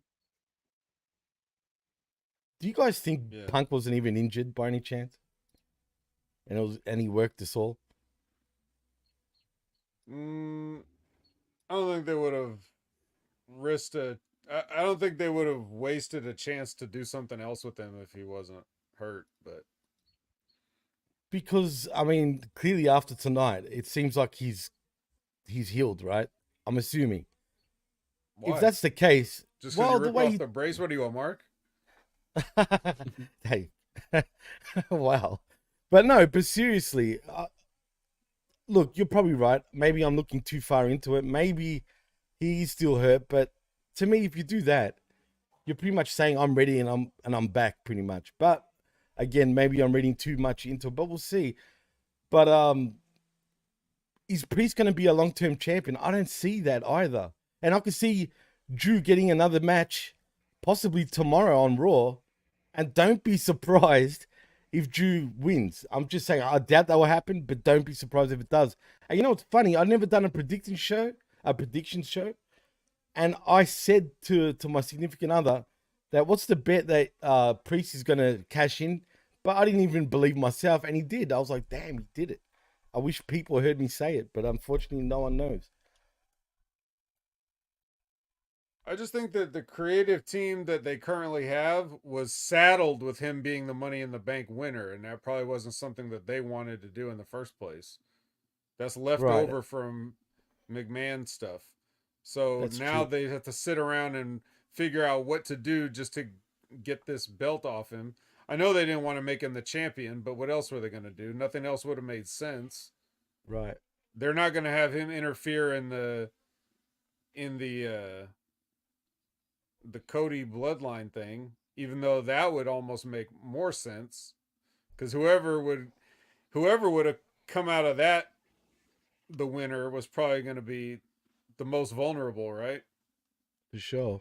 But For sure, man. But you know what else I didn't like about that match? It took how many claymores to get the belt, right? By Drew. What was it, like 6? Felt like 6 claymores, at least. I I know. think it was. I was going back and I forth think it was between. 4. I was tapping in and out. I know Okay. at least 2. Oh, no, it was definitely more than 2. I started tapping out after 3, so I thought maybe it was 6. He won after he won after the 4th one. Okay. Should have been after that the was- first one. Right. Well, Right. it should have ended. It should have ended in the immediate. They should have ended it immediately, just to do it. But that's just how it's Seth Rollins.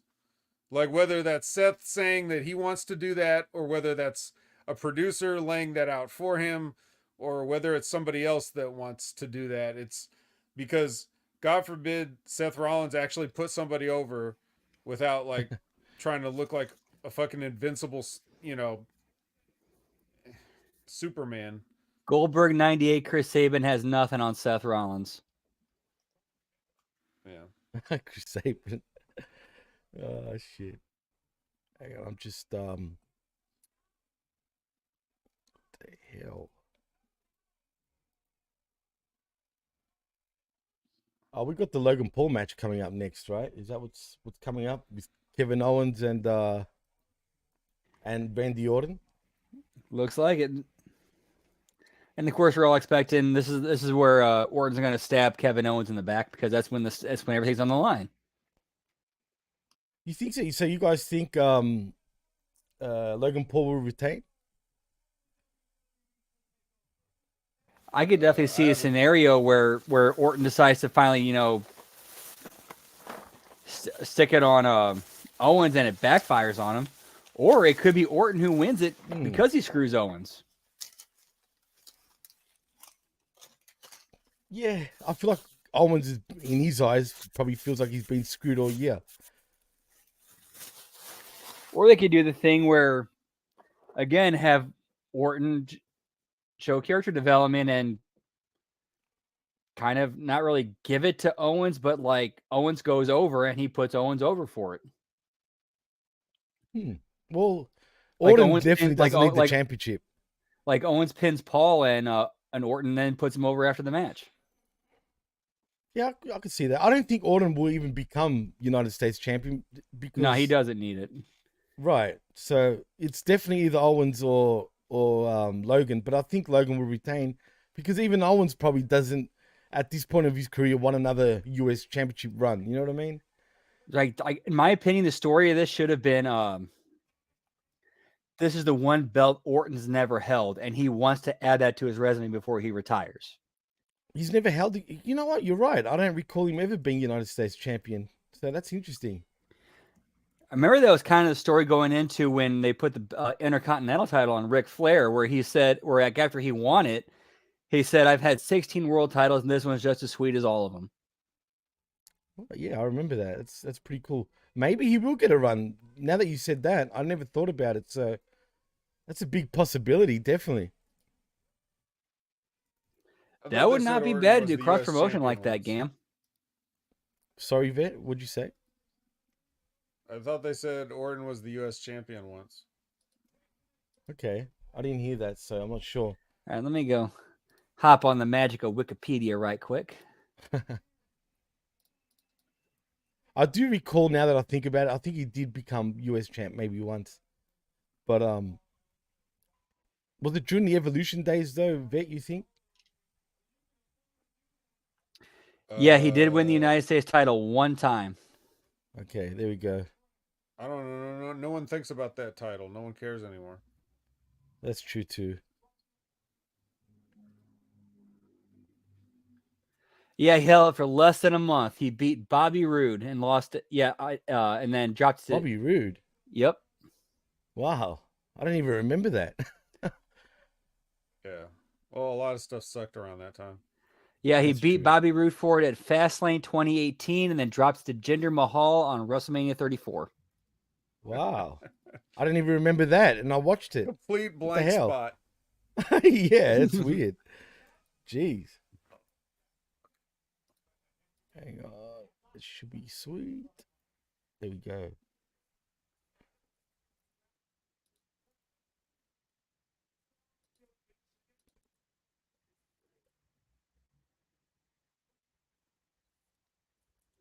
All right, I WGR using liked the prom by his that brother, or continuity right there because they did a scene like before Sami Zayn went out to go face Gunther. They did a scene where Kevin Owens was right there in Gorilla and hyped him up before he went out. So I thought this was a good little callback. yeah, but I can see him not winning it, just so I don't know. I didn't even like Sami Zayn actually beating Gunther yesterday. The way he won, anyway, I thought that match was very overrated. This is how we get back to Sami and Kevin Owens. Kevin Owens loses. Yeah, but He gets jealous and pissed off at Sami and turns on him. Oh no, you can't do that again. nah, yeah, nah. Especially right now. Why No would they one, no turn one in Sami, wrestling is allowed to turn ever again for until I say it's okay. No more turns. Just stop. Stop. First, you have to establish who the fuck you are in the first place before you can be turning on people. Oh, God. shit. It's true though. No more turns. You're spot on, Vet. No, there won't be any turns. I didn't And even if like there that is, Kevin Owens turned to go get that cart. Yeah. Just commit. Commit. Go down the ramp. Oh man. I actually think Logan will. Randy will Orton gonna retain. get a vehicle? Nah. Kevin gonna pick him He's up? not fat enough. He puts it in reverse. Why even come out with a damn cart? At least he should have came out with the WrestleMania 3 and 6 cart, if you guys remember. Is he trying to like conjure Stone Cold? Like a wannabe Zamboni, except it's not even that? Oh my god, he's picking him up, guys. Really? Wait, you guys ahead of me? Why am I behind? Sounds like we're well ahead. What the hell, man? That's weird. Dude, I'm digging like this older Randy Orton where he's just like, you know what? I don't give a fuck. I'm just gonna be me. Right. Even if it's goofy and silly and funny, I'm gonna do it. I mean, look, it's his final run. You know what I mean? Let him enjoy it, I guess, and I'm cool with it. So I think like the Orton character has enough equity to know that like Orton can do the most goofy, ridiculous, like funny, comedic shit, but you know that RKO can come out of nowhere at any time. And we're going to see one of those 100%. It's probably going to be an extravagant one too, where Logan Paul's doing some sort of flippy and Orton catches him in midair like Seth Rollins a few years back. So, I mean, for sure, we're going to see a moment like that, no doubt about it.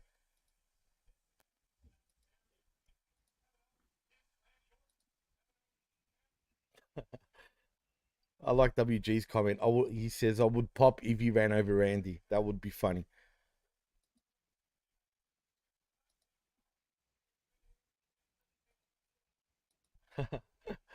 And Liz is turning babyface, apparently, guys. No more creepy girl. Liz has to know creepy girl is the babyface. Dude, I will say this much when it comes to smoking weed for matches, as long as it's the right strain and you don't go too hard on it, like it can legit help you because it has helped me in the ring to where I'm like, I'm not anxious, I'm calm, I'm cool. I let like my training and instincts take over, and from there it's sweet. I can see that. I can see that definitely. She's the final girl now, apparently, like the final boss, the final bossess, if that's even a word. Is she a magical girl though, Jimmy? That's the $1,000,000 question. Are you magical though, Liz? Because if you're not, I'm afraid you're not the final girl. That's She does the Yamazaki. magical. She does the magical girl transformation into the creepy. And she's like, Like she's Muji-sa. got the creepy wand, yeah, and then she. That's a great comparison there, Sonic. Like, yes, exactly. Like his character is Anything else? established enough to where he can be goofy, he can be silly, he can be funny, but we also know that if shit hits the fan, he can get nasty. Definitely. Like he can pull out the Viper if he needs to pull out the Viper. Why? What Viper are you talking about there, Brandon? Oh, it's the one. It's the 10-inch one in my pants, pal. Yeah. Yeah. You don't want him pulling out the Viper, that's for sure. Oh, they hate each other now. They're mortal enemies. You guys are ahead of me. I don't understand, man. I even changed He the channel. he accidentally bumped Randy Orton. Now they're gonna hate each other forever. That's the rules. Here's the thing. I could see like the characters. Again, I'm saying this as the characters of Orton and Owens playing up. We're pissed and hate each other to fuck with Logan Paul, and make them think that they hate each other. Then it actually devolves into them getting like legit pissed and mad at each other because it's the U.S. title. Or Logan retains because of them two somehow turning on each other. That's a possibility also. But who's going to be the heel again? Kevin Owens or Orton? I'd rather Orton. But right now, he's never going to get booed. It just feels like Yeah, but everyone's people are. appreciating. Yeah, Orton's reached. What is it? I'll say Orton's reached that level that like Ric Flair was at in like 99, 2000, where it's like you can't turn him heel. People are going to cheer him because he's Ric Flair. He's Randy Orton. People can't boo him. Although he's good enough to become that, that heel where he can be booed. because he's Absolutely. capable of- It's not like he doesn't doing have bad the shit, no? ability. Yeah, exactly. It's not like he doesn't have the talent and the ability to pull it off, but the people love him too much to boo him. Right. Like they'll just look at that as, oh, he's doing a fantastic performance. We can't boo this because he's so good. No, I agree 100%.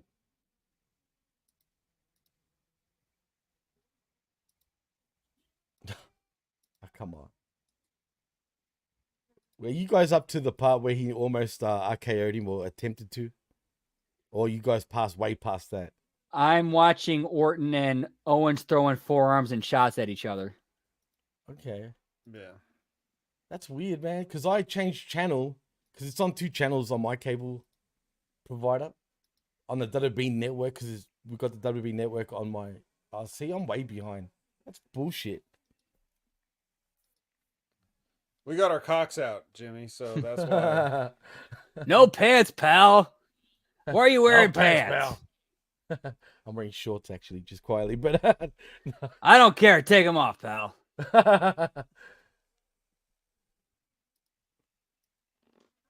Oh, that sucks. Yeah, right now I'm watching Logan Paul like posing in the middle of the ring while Owens and Orton are in the two opposite corners. You know where I'm up to? Where Logan Paul is stomping them both on the, in the middle of the ring, basically. This is so delayed. Yeah, I'm watching that. And somebody's got censored for saying motherfucker.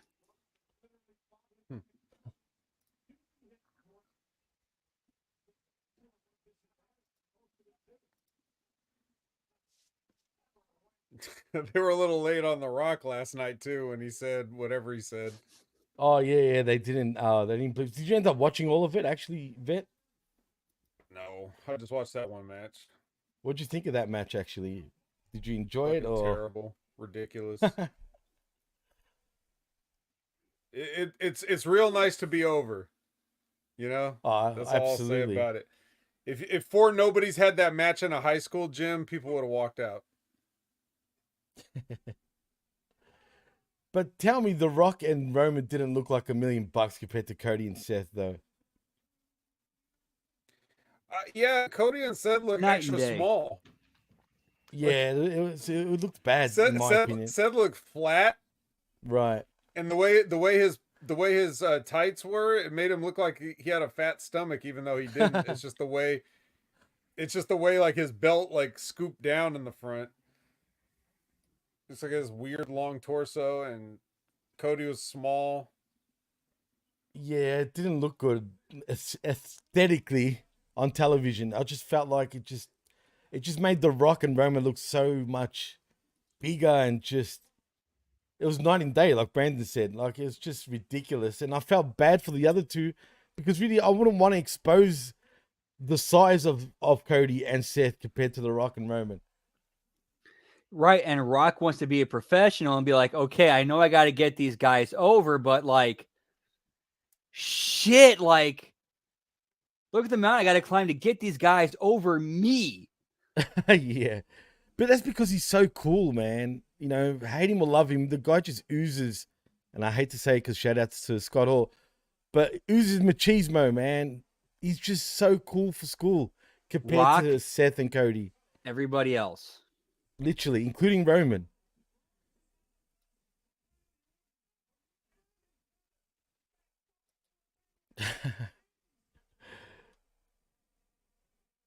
The Silk Road, fucking, Now, he's using all the band. now, there's some guys on the roster I think could hang in a feud with The Rock. Drew McIntyre, Randy Orton. Yeah, Orton definitely. Drew McIntyre, that would be interesting. That'd be completely different. I could see him getting all racist. When I say racist, he'd say something about a Scottish guy. Do you know what I mean? And twist it up somehow, you know? Yeah, for that, I think that would be an understanding where like Drew and Rock would be backstage saying, okay, you go for the throat on me, I go for the throat on you. We're going to make some great TV together. Oh, for sure. But would The Rock want to work with Drew? I don't know. Drew needs to build himself a lot more, though, for The Rock to even consider it. I 100% agree. But when that like point comes where Drew gets to that level, a Drew Rock program could be huge money. I like it because it's completely different. Like we've never seen anything like with them two interacting. So I'll be cool with that because it's very rare that we even get something different, right? So definitely. Yeah, and when it comes to like his social media charisma promo game, like Drew's the best he's ever been.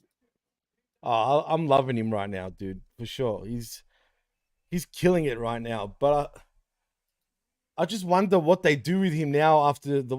I know we're going to go into a three-way, 100% between Drew, Punk, and Seth, and more than likely at SummerSlam. Whether it will be for the championship, who knows? But they don't need it really at this point. But but the thing is, I can just see Punk, even winning that feud though eventually. So I don't know. Time will tell. Yeah, we shall see. Like again, like with everything that's going on camera, backstage, politically, man, nothing's off the table right now. For sure.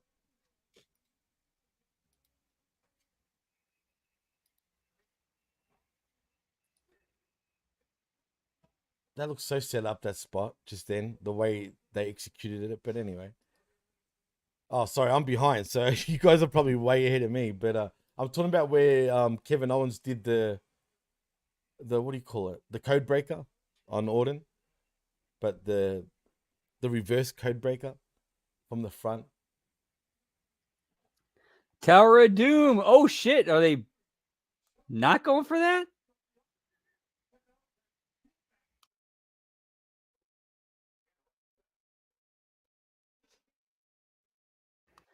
I don't think we've ever seen Rock versus Rey Mysterio.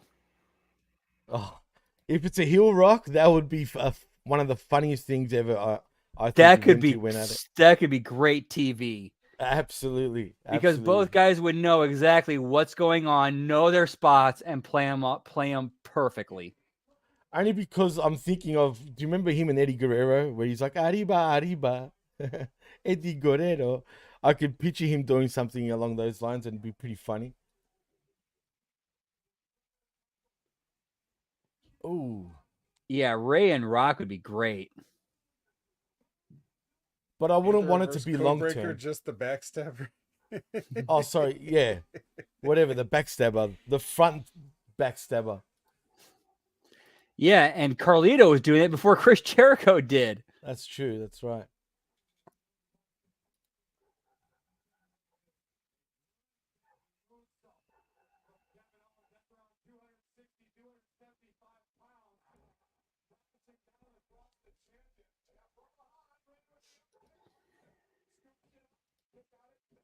All right, that's kind of big. This head Owens kick out of the RKO. I'm hating that, especially tonight. It feels like everyone's kicking out of finishes like so many Right, times. that felt pretty anticlimactic. Like, why couldn't you have had Logan Paul break it up? Right, he's somewhere on the He outside might have walking supposed around. to have. Oh, maybe. Again, it's possible. We don't know. We're not out there. We don't know what's really going on. We're not in all their heads. Again, You know yeah, what? like Vet said, it's very possible he was supposed to break it up, and Orton was like, "Shit, he's not coming to kick out." I'm with Vet on that one. Actually, I think he probably was supposed to break it up because he did kind of look around like after that, like you know, where's Logan or whatever. Here he comes. Actually, for me anyway.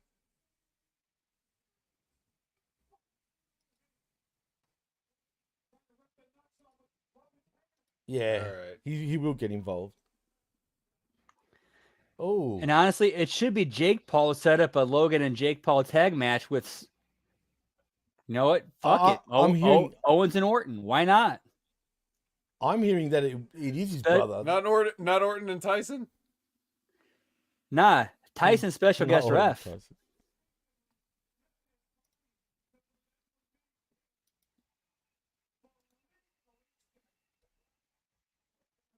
So here's the thing. Why does he just wait to this spot in the match to use these brass knuckles? Why didn't he just use them from the start?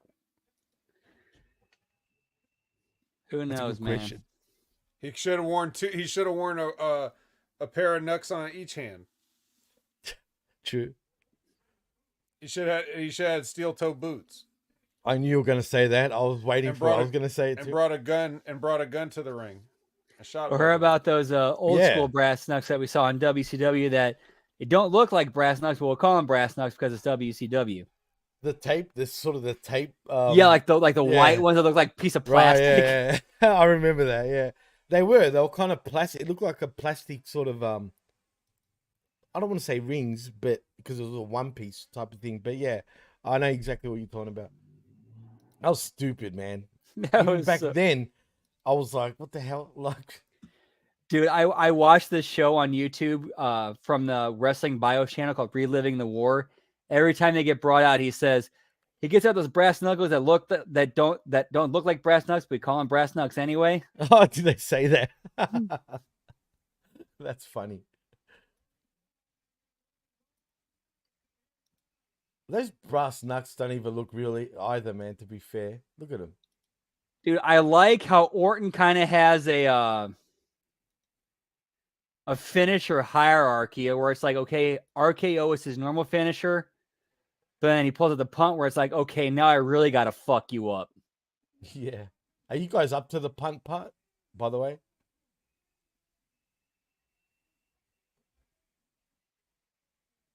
The prime bottle. Really? Who is that? It has to be Jake. Who's that? Is that KSI, man? Again? Really? Yes, it is. Yes, it is.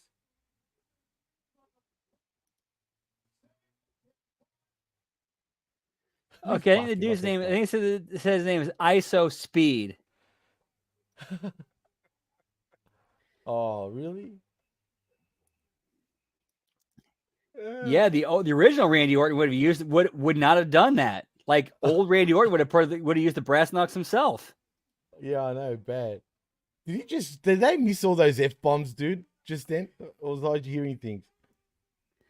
It's internet, pal. Drop off those fucking F-bombs. Like they were trying to like silence it, but he said fuck like a million times. He looks ridiculous, KSO, anyway, but still.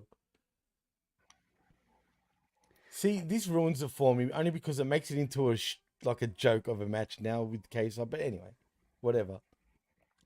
That would have made so much more sense for that to be Jake Paul instead of like some kind of tag match. He was hinting it too. I was watching a podcast. I don't know if you guys know, Thanasis Antetokounmpo, the basketball player, Giannis's brother. No, nobody does. Really? Oh, well, anyway.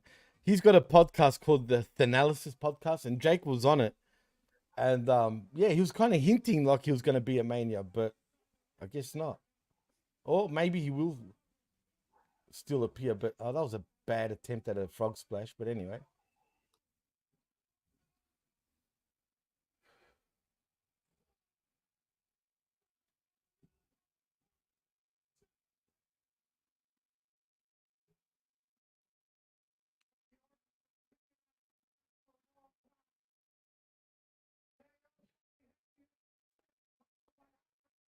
I can't stand the prime turnbuckles, guys.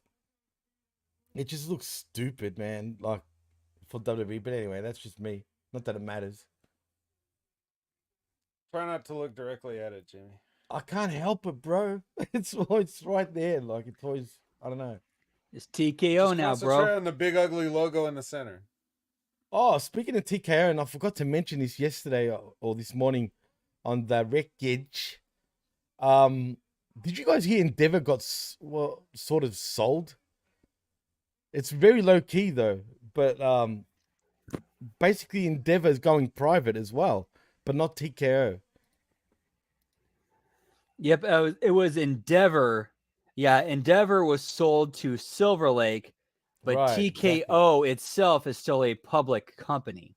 Right, exactly.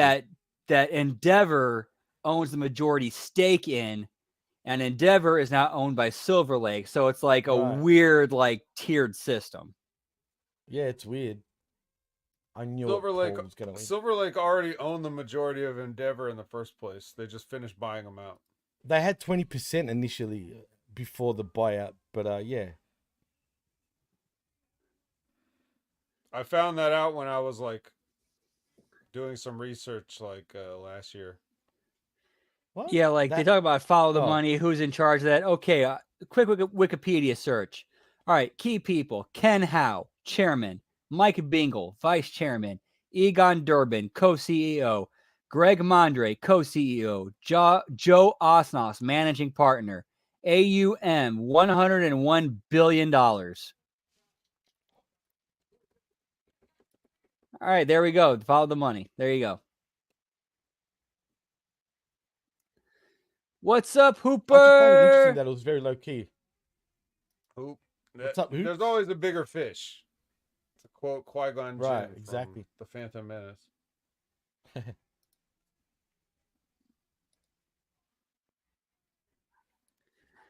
Yeah, here's some of their investments right now. Diamond Baseball Holdings. Really? And Diamond Baseball Holdings owns and operates over 20 minor league baseball teams.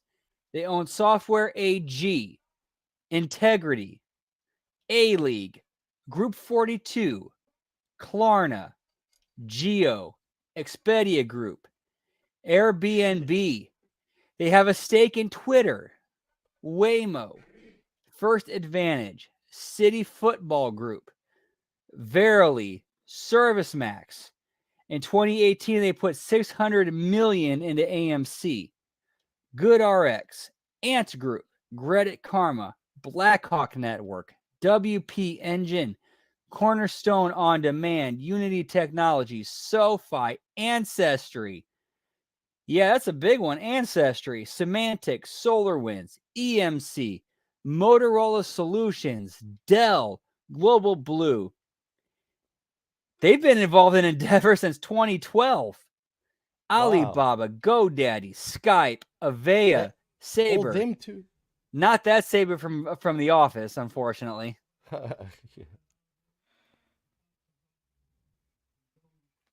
Yeah, they're in it, man. They are in it.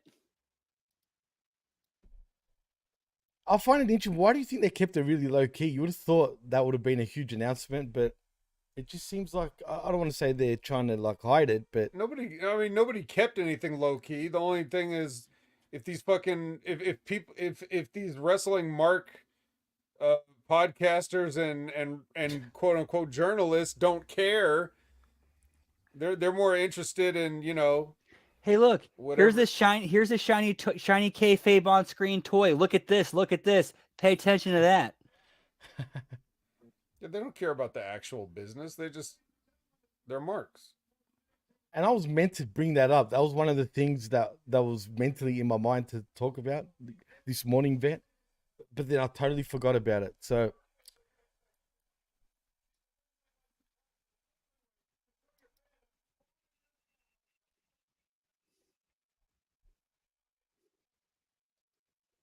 Money, money, yeah, yeah.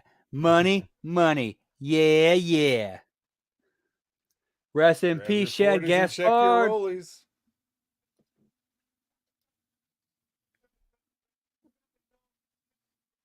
That's we're still gonna buy those WWE MLB belts. does anyone buy that shit? Honestly, they look like shit. Even the Somebody does. NFL ones. Yeah, I guess.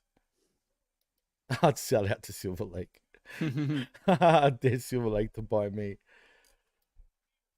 Oh God, is this going to be the most predictable WrestleMania ever? You guys think, or what? I feel like It's very possible, but again, like Vince isn't here no more, so we don't know what's going to happen. We know Vince, we know how he thinks. These guys, we don't.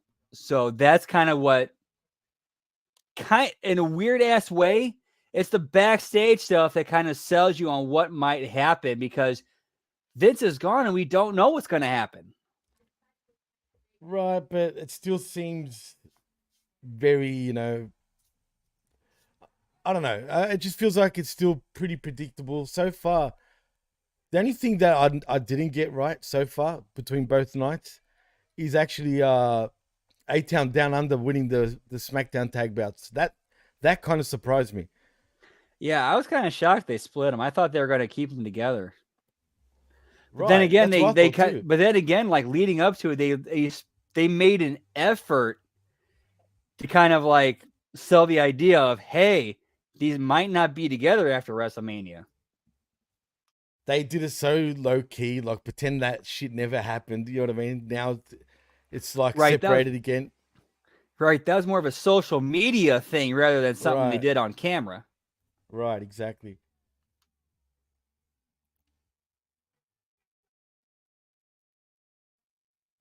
So, guys, we're assuming that Bailey's going to win this match against Io Sky. Surely.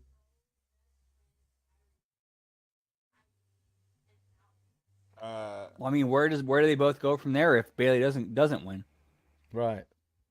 Vet, Bailey winning. do you guys really think I think about these things? I'm just asking, man. Do you think I If you had to spend pick- 1 second thinking is like, oh, is Bailey gonna win her match tonight? I don't fucking care. I Well, don't think, care. damn it, right now. No.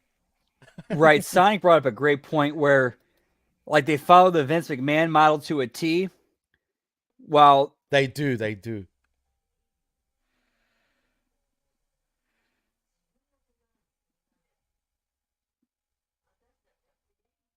Brandon, can you hear Brandon, Vet? Because I can't. Huh? Can you hear Brandon? I didn't hear a word you said, man. Could you hear Brandon? yeah, too? I fucked up. I had it on mute. Oh, okay. I was gonna say. But yeah, to play up on what Sonic just said, yeah, the Vince McMahon model, while a great model, not a perfect one, and one that certainly needs changes and improvements upon. And I think that's where they failed upon, whereas they've seen the Vince McMahon model be successful but while ignoring the flaws. Right. What was Vince McMahon's model again? Just humiliating people for his own personal amusement? Sit there while I take a shit on your head, pal. Yeah. Bark like a dog, damn it. Metaphorically or literally? Literally. Honey, terrorists are going to burn down the Undertaker's house. Oh, God. Dude, I actually watched that promo for the first time. I'm sitting there going, how did they let this fucking air? They did a lot of wild shit over the years. What?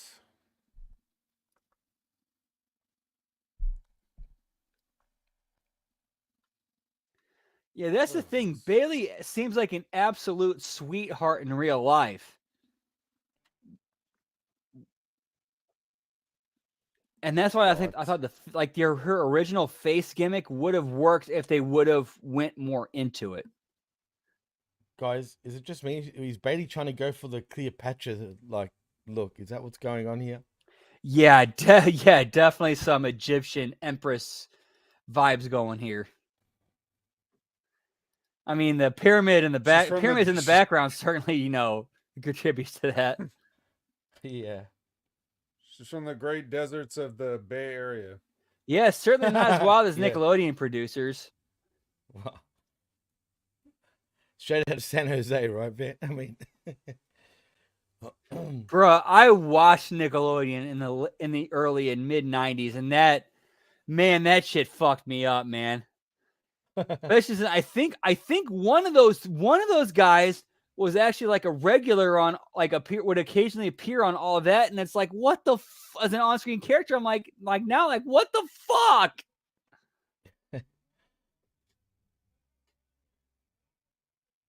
That's true game, by the way. Here's the thing with that game, in that specific instance, I think in that specific instance, it was a callback to the Booker T promo where he drops the N-bomb, because they immediately cut to hit, as soon as Vince walks away, there's Booker standing there going, tell me he didn't just say that. Right, That's what makes me think it was a callback to that. But still, did he need to say that, though, Vince McMahon? I 100% agreed. You know what I mean? There was no need for it, but I'm saying I understand the thought process going into it. Not saying I agree with it. It was stupid and shouldn't have happened. But at least I'm saying, I understand what they thought, what they were trying to do.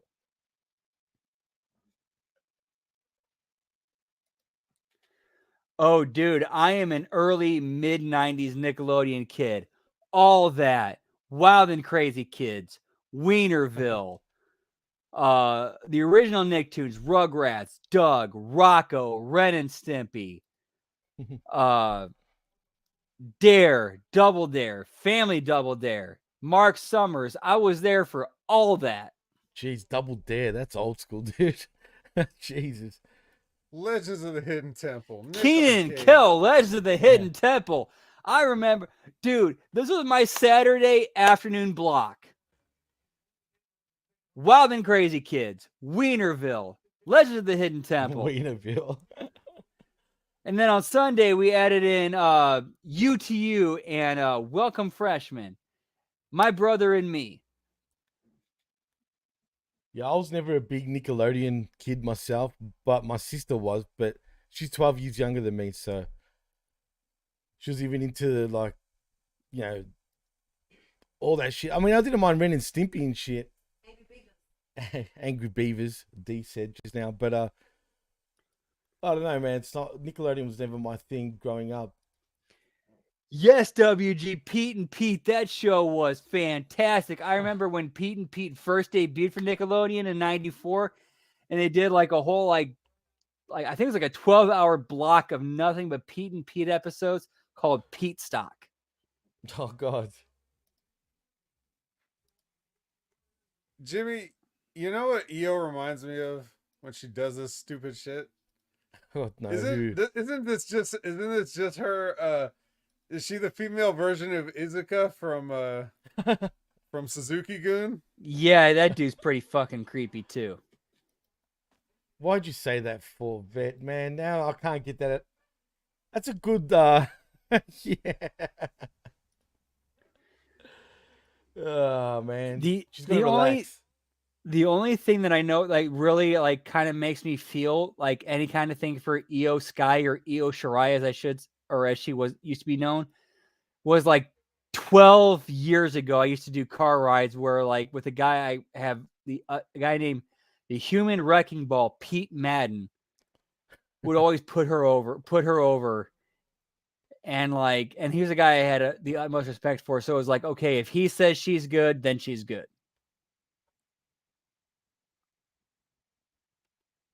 She's good, but She doesn't you know. translate to the American style and the American culture.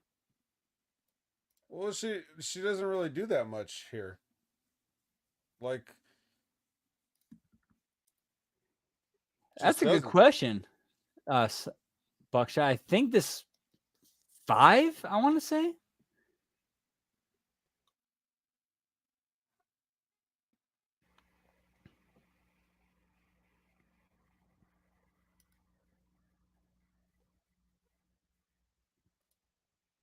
Oh, man. I can't believe, and this is, kind of off the subject, but it's still pro wrestling related, how AEW is going to show their damn, supposedly the footage from All In on Dynamite. They're Yeah, idiots. and the timing just makes them, regardless of They look like what it clowns. is, it can make CM Punk look like the biggest douchebag asshole in the world. Doesn't matter. But the It does not timing matter. is, it makes you look petty. Right, yeah, it's gonna backfire. I'm telling you, dude, like big time. Doesn't matter how it makes Punk look, it still makes Right. them look even worse. And I listened to that clip of Brian Alvarez saying, like, yeah, he had the footage, could have shown it, and was going to show it, and didn't. For some Dude, reason, you should have shown it during then. You They should should have immediately. showed it If you're going to show last it, week, in my opinion. If they're gonna do it just to derail WrestleMania a little bit, wouldn't that make more sense? yeah, capital P producers and Nickelodeon, absolutely. Hooper Would with Chipper the go comment. burr? Hoop Slowly comment where he lowered by a harness, feet first. says,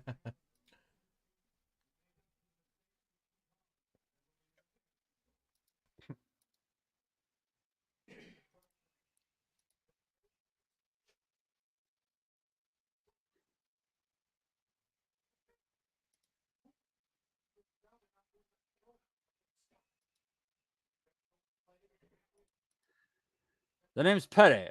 Tom Petty. Tom I like my Petty. drink shaken, not stirred.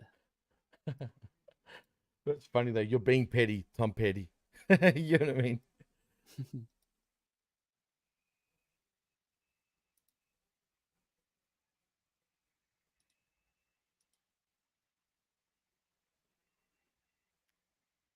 Oh, this just turned into a UK crowd. They're just gonna sing through this whole I was match. just gonna say, oh, will you be my girl? Friggin' Hey, Who a the good fuck question even knows can be that asked. song anyway? How many people from the UK are actually in attendance tonight? it's probably quite a few, man, for sure. I mean, there'd be also 10%. people I think it's a good from guess. all over the world, 10%. obviously, but you think so? They love traveling. I'll say that much. So yeah, I think there'd be a huge contingent from the UK. Oh yeah, 10% at least. I mean, it's only a 5-hour flight, I think, from the US to the UK, right? I don't know. I've actually never been on a plane, so I can't say. Oh, really? Yeah, the only time I ever traveled out of the country is when I drove down from St. Louis to Hidalgo, Texas, and then walked across the border to go wrestle in Mexico. Oh, really? You wrestled in Mexico? Bruh, that was one of the most like fucked up experiences in my I was life, gonna ask dude. you, dude. What? I know we're watching Mania, but now I gotta know. I mean, how was it for you doing that? That would have been something else, dude. Dude, there was a couple of points I legit thought I was going to die. No way. Because here's the thing: the wrestling company we were wrestling for, and the people who were handling us were Oh all no. cartel, all Oh cartel. no. Oh shit. That would have been something else. Did you get paid at least? Oh yeah, we got paid. Oh, We got good. They took fantastic care of us. Oh, that's good. That's good. But there's a point where whereas all of us, just us guys from us Americans sitting together, and when when our handler walked off, one dude who had been experiencing this and was kind of like our liaison and knew what was going on, told us saying, "Here's how powerful that guy is. He could make one phone call and all of us are dead." Wow. No, man, I would have shat myself straight out. Like I would have that would have been, but you know what? You're living to tell the tale, and that would have been an experience, no doubt about it, man. Dude, I'll Yeah, I put it know to you this way, Mexico. like 2 nights before, we met up with one of the dudes who was going with us, and had been there, met several times before, and knew this particular cartel and wrestled for them several times. And while we were at his house, he pulls out a fucking machete with blood No. stains on it and says, Oh, "This you're was a kidding. gift given to me by them." That's crazy. That's nuts, dude. That's nuts. Like, okay, we know not to say no and fuck with these guys. Okay, cool. Yeah. Oh shit. Nah, fuck that. I'd be like, no shit. I would have been like, But yeah, nah, it's one of those get situations. me back home. It was one of those situations. Well, here's the thing, though. It was my car, and everybody was depending on me to, not to go there. It's like, fuck. One screw up, man. That's it.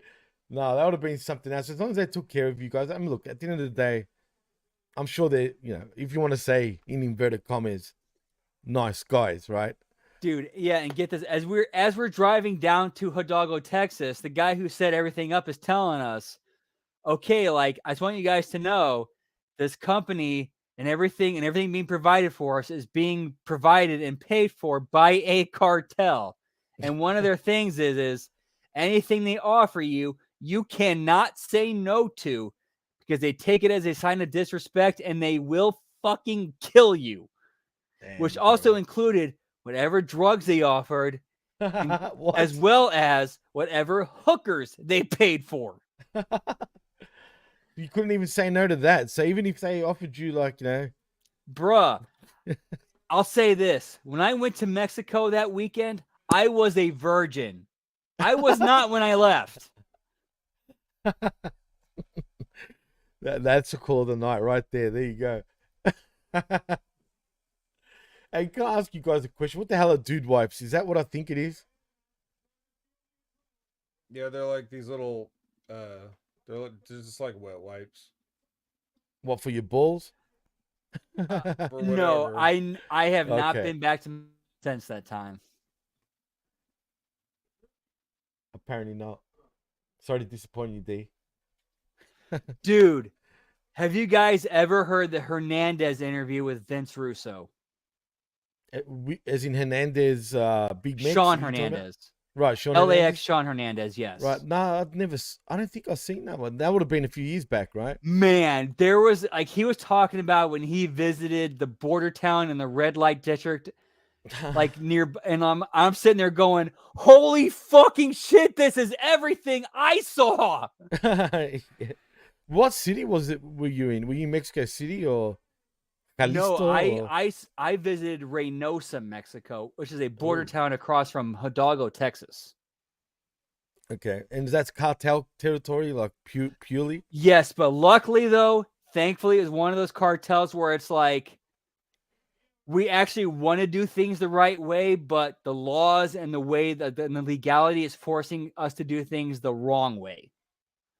Whereas they're one of those guys where it's like, if it was a legitimate free market, they would be legitimate, decent, good guys. Right, If right. that makes any sense.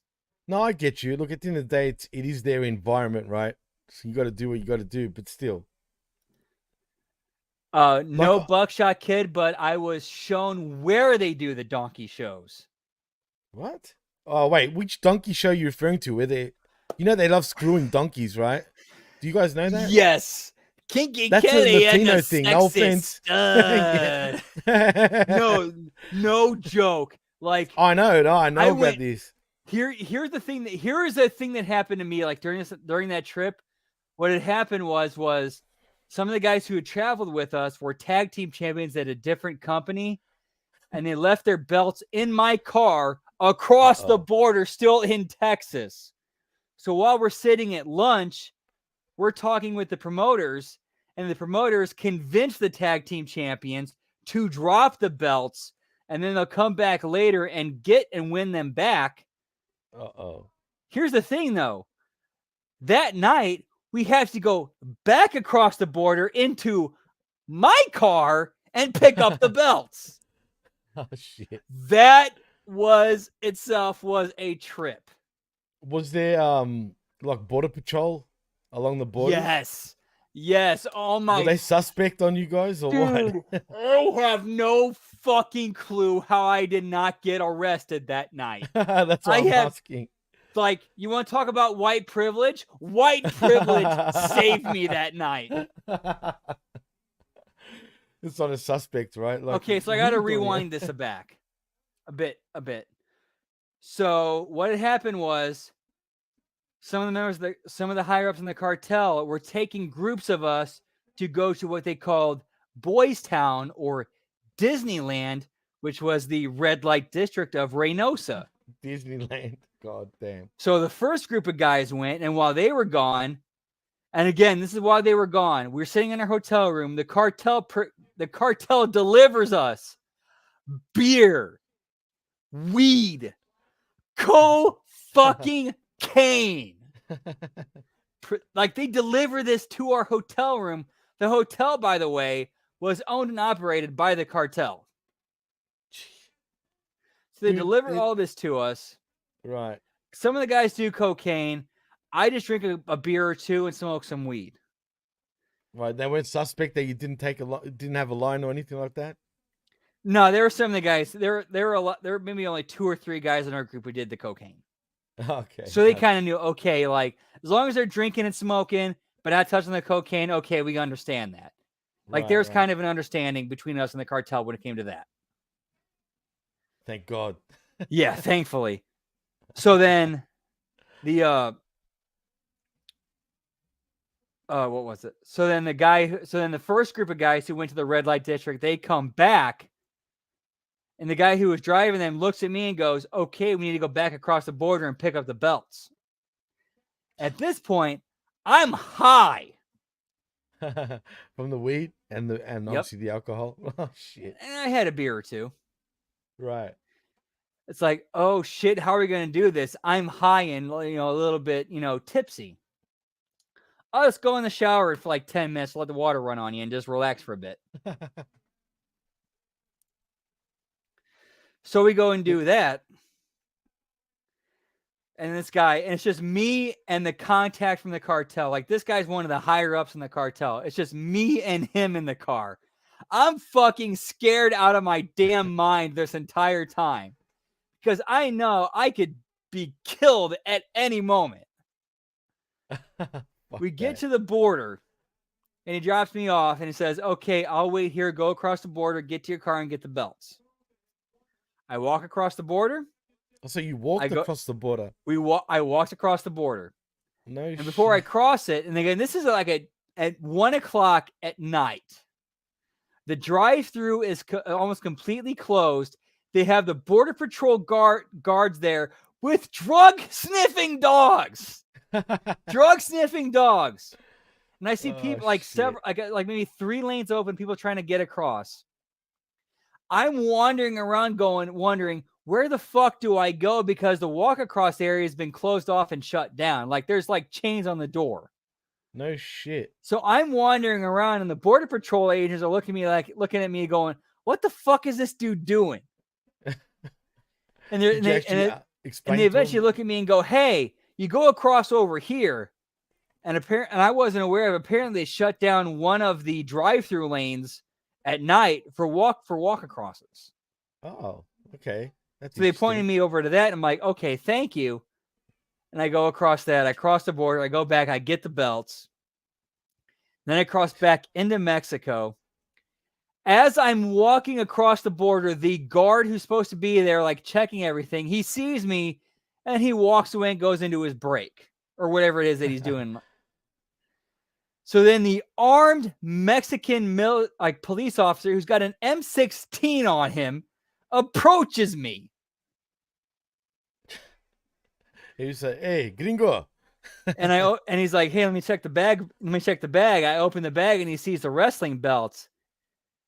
Look, And he immediately becomes like, like, "Oh, are these yours?" I'm like, "Oh, no, not me. I'm just taking them across for the people who are the champions." And he goes, "Okay, that's cool. That's cool." Lucky And for then the dude belt. comes back, checks me through. We get across.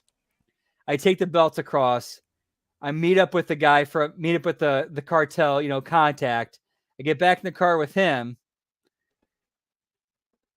He speaks very little English. Right.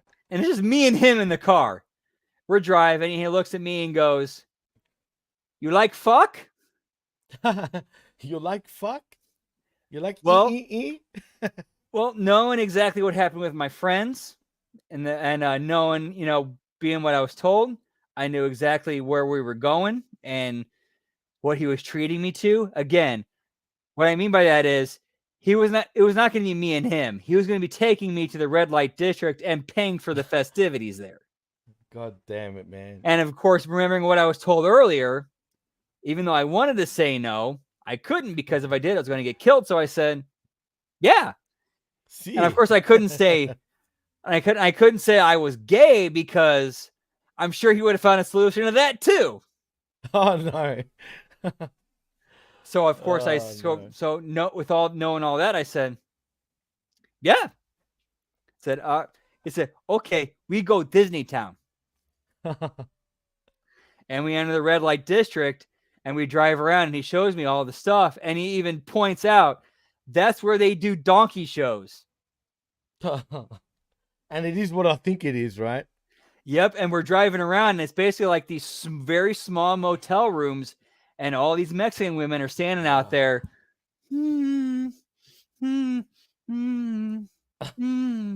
Just, presenting themselves. And it's like, all right, I got to pick one. You find one. All right, I want that one. He gives me the money. We go inside, and it happens. What were you thinking during that whole time? Were you just thinking, like, all this shit was going through your mind and nothing was happening? Like, as in, all I could think of was just get through this so you don't die. Just get through this so you don't get killed. Just get through this so you don't get killed. Just get through this so you don't get killed. So we get in there and we start doing it. And apparently, I'm so fucking scared out of my mind, I can't come. And we kind of just like, there's kind of a silent understanding between me and the prostitute of, all right, we'll keep this quiet. And we just kind of leave. That's a story, man. Brandon's Wild West sort of escapades. And just quietly, Bailey becomes your new women's WWE champion. Just having to point that out. Yeah, and then here's the funny thing. And then he takes me back to the hotel with all where my friends are at. And then I find out, hey, we were flipping through the channels and we saw a bunch of security camera footage. We saw you at the border. Wow, really? Yes. And they even showed me the channel that showed like where the security cameras of the border is at. And I'm like, what the fuck are they doing showing this in hotels? What the fuck? Were they thinking you're an illegal crossing the border?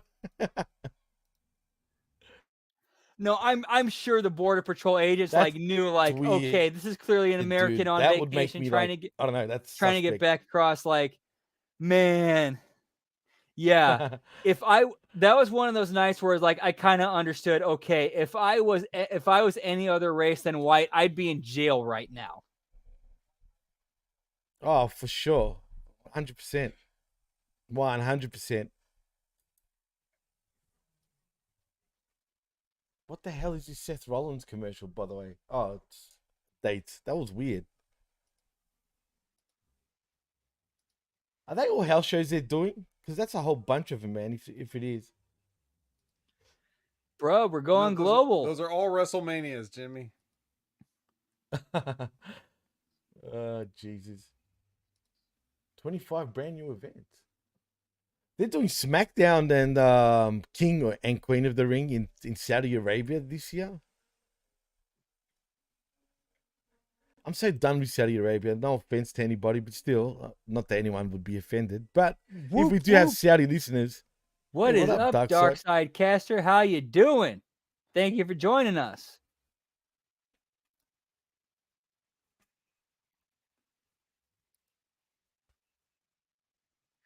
Yeah, I could see the main event going long, very long. Minutes. Vets ready for bed. Fuck. That was a great story from Brandon. But no, that was absolutely a great story. I could picture it too, which is even more crazy.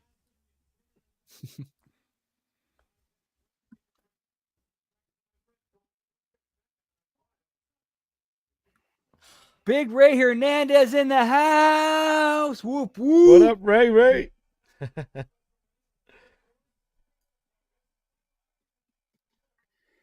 Dude, that was the very first time in my life it actually came to my mind. Oh shit, I might actually die here. Ray, if only you could smell my fingers, just quietly. That's just what he said. I'm just replying to what he said. Who's that? Bruh, I would so visit a Dragon Ball theme park. There is? Apparently there's one in Saudi Arabia. How does Americans not get one? But Saudi Arabia do. Come on. I mean, why doesn't Japan get one first? It's bizarre. Like, they should be the first ones to get that. I don't think the theme parks are like really kill it in Japan for some reason.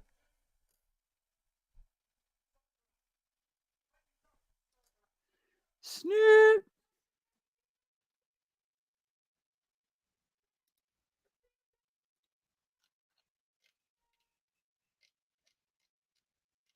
Is Snoop the unofficial host of this show, I guess? Is that what's happening? He's a character, man. Look at the eagle crip walking and shit.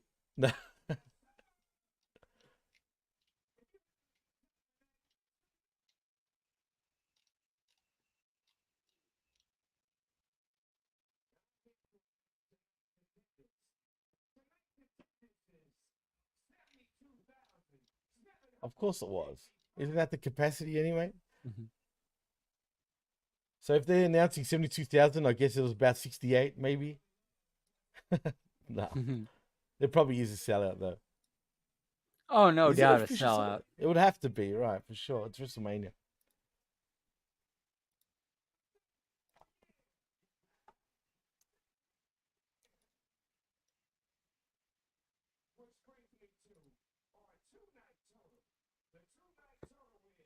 did he just say 420 just because? Yeah, I just heard that right now. Oh, for sure, just because. Well, because... is Pennsylvania a legal state? That might explain why. No, but look at the actual attendance on the screen. It was 145, 298, not 420. What a character. I think he fucked that up. No, he did that on purpose, 100%. But that eagle is disturbing me for some reason, the Philadelphia Eagle. You know what I mean?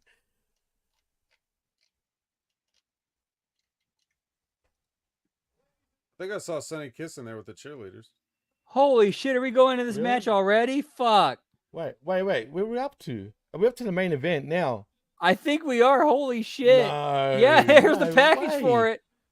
Yep. What? All right, well, while they recap this, I'm going to take a piss. I will be right back. That's Bet, is this really going to go for an hour, dude, plus, you think? Yeah, you got to. Oh, man, that's too long, bro. First, we got to relive everything, right? Of course. We got to catch up all those people that only started watching when they heard The Rock came back, and then already started bitching about how Cody doesn't have a story, even though they never watched. So we got to make sure we do this package for them. At least they do give us packages, right? Even though we all know the story, but at least they explain themselves a million times over. So if you don't know the story and you haven't watched, you will know it. So Yep. So we have a brand new package. We got a brand new video package for you guys to ignore while you complain about Cody. Surely they're going to pull the trigger, right? I mean, or push the trigger, shall I say. But Cody's got to win, man. I can't see how... But you know what, man? What not worries me, I couldn't care less. But I can see if Roman does lose, Roman's going to be gone for months. We won't see Roman for God knows how long. And then we're going to run off with a match between Cody and The Rock, possibly at SummerSlam, I think, anyway. Again, I don't care. They're asking who Gary's pulling for. Gary doesn't watch this shit. He's an elephant of culture. He doesn't lower himself to watch pro wrestling. You know, we call Gary's down here Gaza, so I'm gonna call him Gaza from now on, Vet. Whoop whoop, okay. We back. The Gaz doesn't watch this shit. Why not, Vet? Tell Gaz to watch it. He doesn't want to. He says it's juvenile and it's for children. And we all need to grow up. You know what? He actually has a point. Let's be honest. Gary does have class, Jerome. Absolutely. He's all class. And apparently, for everybody that was worried about me and whether I was a zombie or not, again, Brandon was in the middle of a story. What am I supposed to just pipe up and start talking about Bailey versus Io Sky?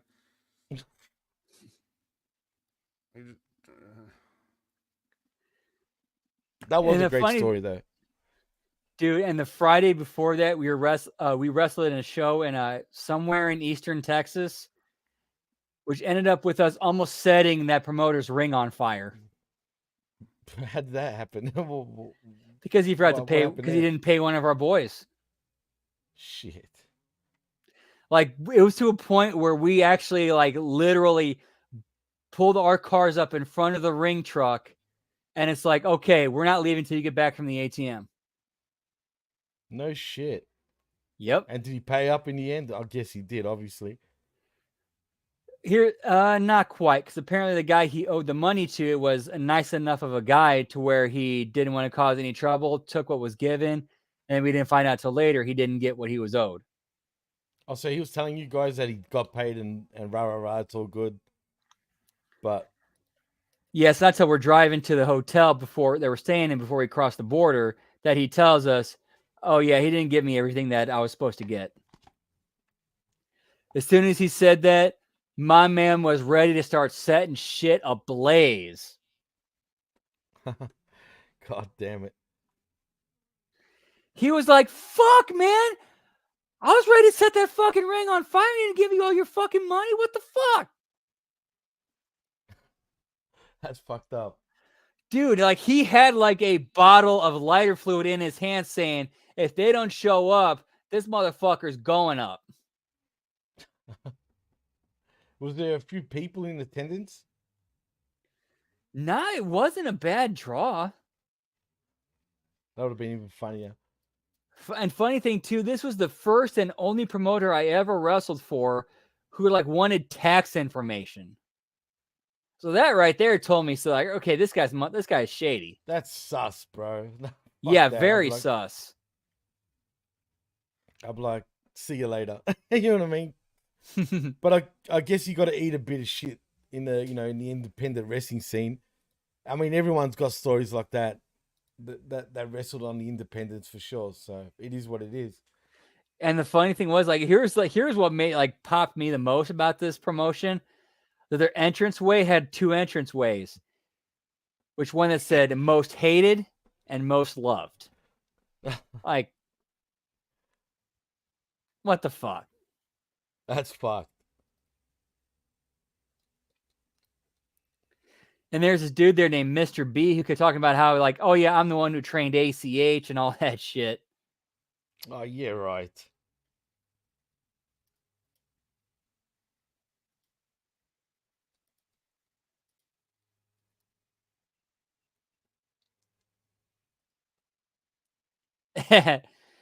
Anything over 600, we need to send it to the IRS.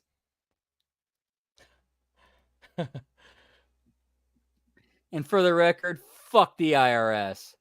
Oh damn, they got Brandy's part of the entrance. Bro, she's He's got corny. gear on. Bro, it's bloodline rules. She could fight. What is he, the American That's Skeleton? true. Jimmy, why are Bro, you what texting is this me? where they Look at the turn comments. Naomi I can see heel? the comments. What is this where they turn Naomi heel and it's Naomi and Brandy?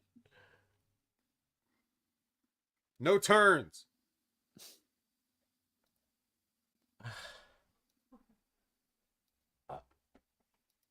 I don't know what to say, D. It's a bit weird of Cody, though, man. He looks like he's ready to cry right now.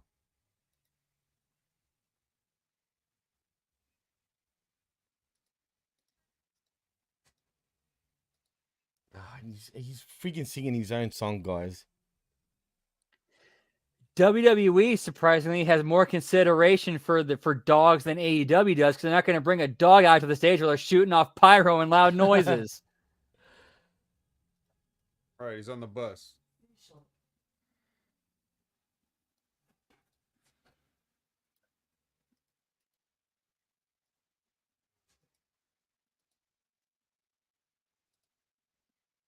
Yeah, he's winning it for sure now. Just by the look of his face, he knows. Right? Yeah, there's absolutely no sign of boo-boo face at all. Nah. No, he's crying already because he knows, right? Right. No, really. He can't You just tell. he can't hold it in. They should have told him we'll tell the ref to tell you who's going over when we go out there.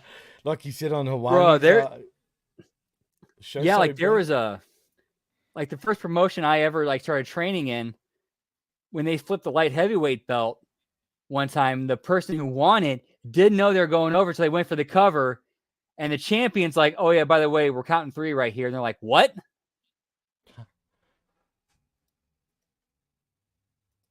He was only joking when he did say that, though. I'm talking about Cody. He wasn't being serious. He was just working Hawaii at the time. You could tell, too, like, by the way he was saying it. Yeah, he knows he's going over. But right now, he definitely knows he's going over.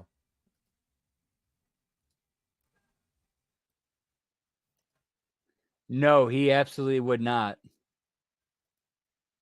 What was the question? Imagine Cody still being in AEW. He wouldn't get a moment like that. Come on. Him have a moment like that? A double or nothing? Is that his sister? See, he's got extra family tonight. You noticed yesterday especially, right? He only had his father-in-law and his mum. That's it. Tonight he's got the whole, the whole family there. But where's Dustin?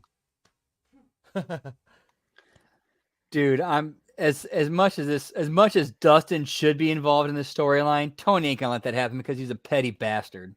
Well, he's still super pissed off about the CM Punk stuff as we found out today or last night. Right. Well, do you blame him? He looks like a clown. But that was all Tony's fault because he's a spineless pussy who can't be a boss. Right, exactly. Spot on. Jeez, he's milking it, damn it. You said in the comments it was going to be 25 minutes, the entrance? And that might be Cody's sister, because I believe... It was, 100%. Yeah, because I believe him and Dustin had a sister who was a Dallas Cowboys cheerleader. Yeah, I don't know if it was that one, because he's got 2 or 3 sisters, I believe.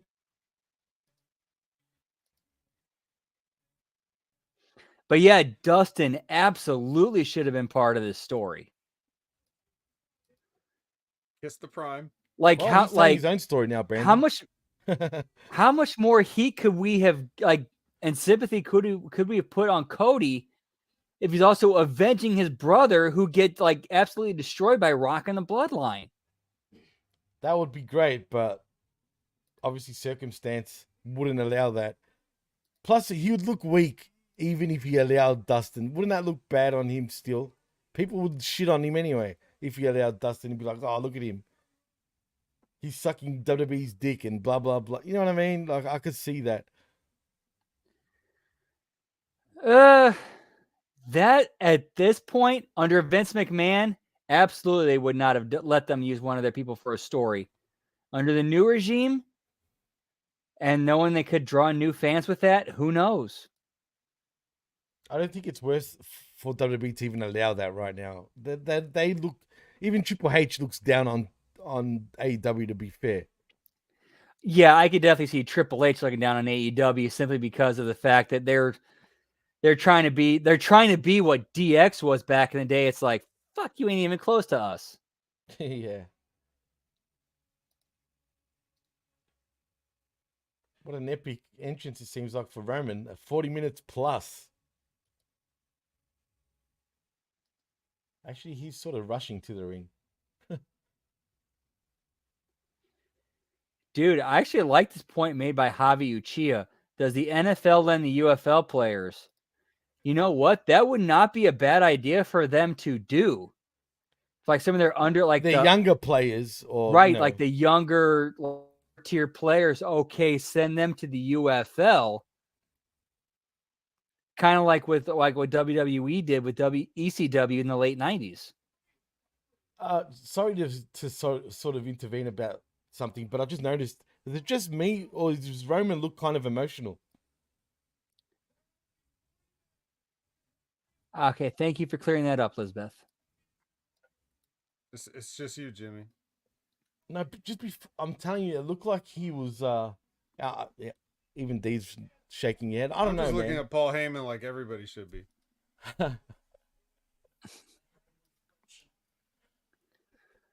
All right, so I completely lost count. What is our official belt count up to for tonight so far? Again, we can't count this belt because we saw it earlier.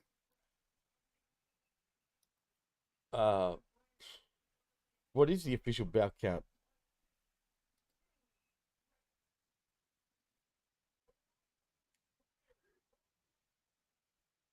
I could if Vince had 100% control, I could see him doing that. Totally. That would be funny. It was me, Cody. All right, so we are at 6 currently.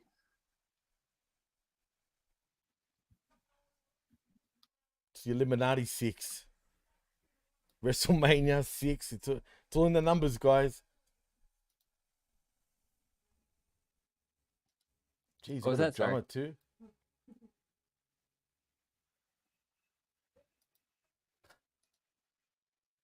I'm sorry, I completely blanked out there. Huh? You for a talking to me? second. No, that's I was just talking shit, if anything. Roman looks great though, man. All of the tables, pal. Break them all.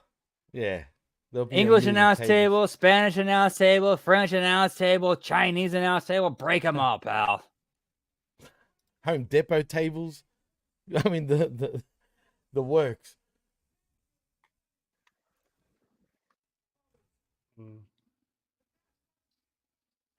You guys remember that game show Greed? Sounds familiar. And there was a point where it was possible for one person to walk away with $4 million. And this was like in 2000. I didn't see that episode, so. But yeah, it was like he walked away with $2 million. Not quite. It was close though. Like there was a $2 million, like they were working towards the $2 million one. It was like a team thing, and they got to the $1 million question, and the question was, what are the 4 most spoken languages on Earth? The 4 most spoken languages on Earth? Yep. And like the answers right now. Well, at that time, and I'm sure they're the same right now. It's the same thing. That's Yeah, 2024. It would be the right, same. and deal. those languages were English, Spanish, Chinese, and Hindi. That makes sense. It actually Right. does. Right, because China and India are what between those two countries, 1.1 billion. half the world's population between those two countries. Well, they've both got over 1 billion people, so yeah, pretty much. And Spanish speakers are everywhere, man. Even the Yep. US. And then English is, of course, like the the default, universal, right? And can I ask, guys, though, is this the Universal Championship or the WWE Championship? I don't even know anymore. It's both. It's combined. Like I think I was reading somewhere where once they made the decision where once Roman drops the belt, the Universal title's gone. Like the Roman's the last Universal Champion. So once he drops the belt, it's gone. So if Cody wins, which he will, he's going to become just the WWE Champion, basically? Pretty much, yeah.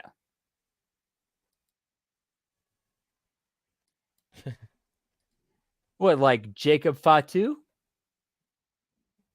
I'd love to see that, but it won't happen. Apparently, he's already signed with them and might make his debut tonight.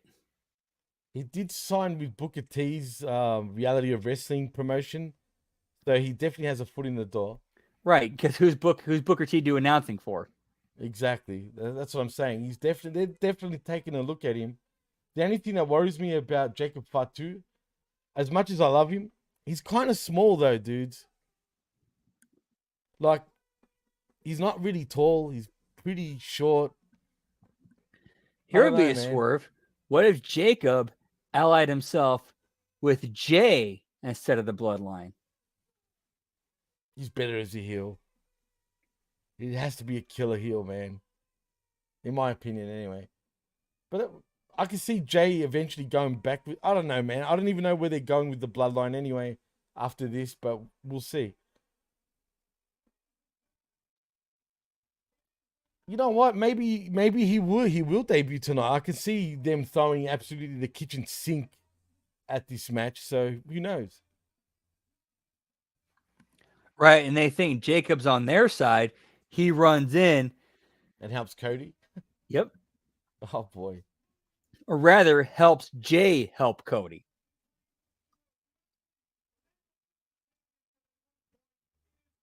I don't like the stipulations, to be honest, but do we see The Rock even appear tonight again? Oh yeah, he's appearing tonight in some form. He's there, so. In fact, I think the reason just need to come out right now. There's no reason to not just have everybody just come out and start this thing with like a complete battle royal. Right, exactly. If you wait for 15 minutes of headlocks and then you start sending guys out one at a time. Right, exactly. It's the same old bullshit it always is. Exactly. It's Bloodline rules. Why aren't Rock, Jimmy, and Solo coming out there and just beating the shit out of Cody right now? Right now. I agree. That 100%. And then that's when you bring in Jay, Seth, to counteract them, to neutralize them. I don't think Seth will be involved for some reason because he's got to be too devastated storyline-wise, kayfabe, that he lost his championship. Right. Seth would make sense of why he's not coming out. That would make sense. You have a storyline reason to explain that away. So then you could have Jacob come in, run in. You think he's going to help the Bloodline. Instead, he helps Jay. Or does Punk get his WrestleMania moment? And they'll be like, yeah, there you go. You main evented WrestleMania. But even though it's not really main eventing. But you know what I mean? I could see him doing something like that. I like Jerome's idea. What if we have Moose run in?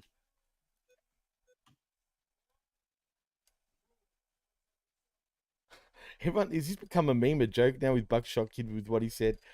I'm hearing so many people say that. But what if Cody was told he was going to win and during the match and they changed it during the match? That would be funny. Again, who knows with what, who's in charge, but I could definitely see a situation where Cody is told going into the match, you're going over. And then in the middle of the match, they say, all right, we're changing the finish. You're going under. going under. No, they would never do that. Not now. If you did that, you got to stop thinking like Marx. If you did that, you would lose the entire locker room. He said If it himself. everybody in that locker room found out that you fucked Cody in front of everybody in the biggest show you've ever done, they will walk out on you. They won't ever do this again. Again, I would agree with that logic, but what happened during the Montreal screw job? How many people actually left during that? That's a different circumstance, though, too. Though, to be fair, but hey, people were upset during the Montreal screw job. Owen Hart tried to leave; they wouldn't let him go. Undertaker was going to leave, but Brett convinced him to stay. Mick Foley was going to leave, and then Brett said, "No, don't go because don't fuck up your career over me."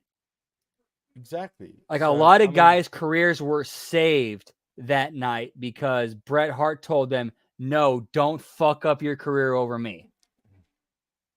No, 100%. Tables already, vet. Yeah, why not? Oh.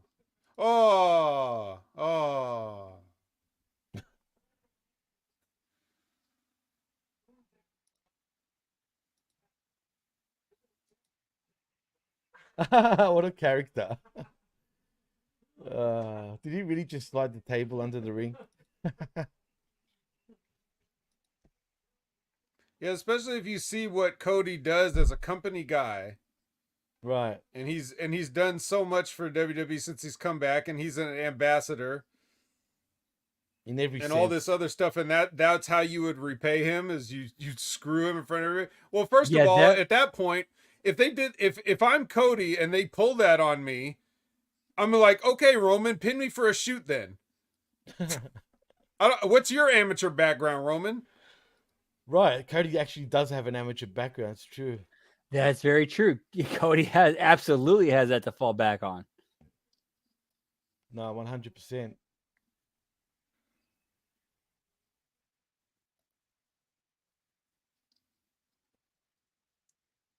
Well, I thought they destroyed all these on Angelo Dawkins earlier, but I guess there was one left. Oh my god, dude, that was again like man. Optics. When it comes to optics bad, and visual, visuals, like seeing a bunch of white guys eating black guys with kendo sticks. I'm like, what the fuck, guys? Thank you for saying that. I was gonna say it right, but I wasn't 100% certain. Like you guys would have thought the same way. But hey, in fairness, some of those guys are Armenian. Actually, one's Albanian, and the other one's French. If you're talking about what do you in the eyes of the progressive, that still counts as white. Yeah, same one. Yeah. Well, yeah. In the US, it's considered like that. That's what's funny. But everywhere else, it's actually not really considered white, which is ironic. The U.S. is fucked, bro. But that's an hours-long conversation that doesn't have nothing to do with WrestleMania. Yeah, let's not even get into that right now. That's wrong place, wrong time for that. But you know what I mean.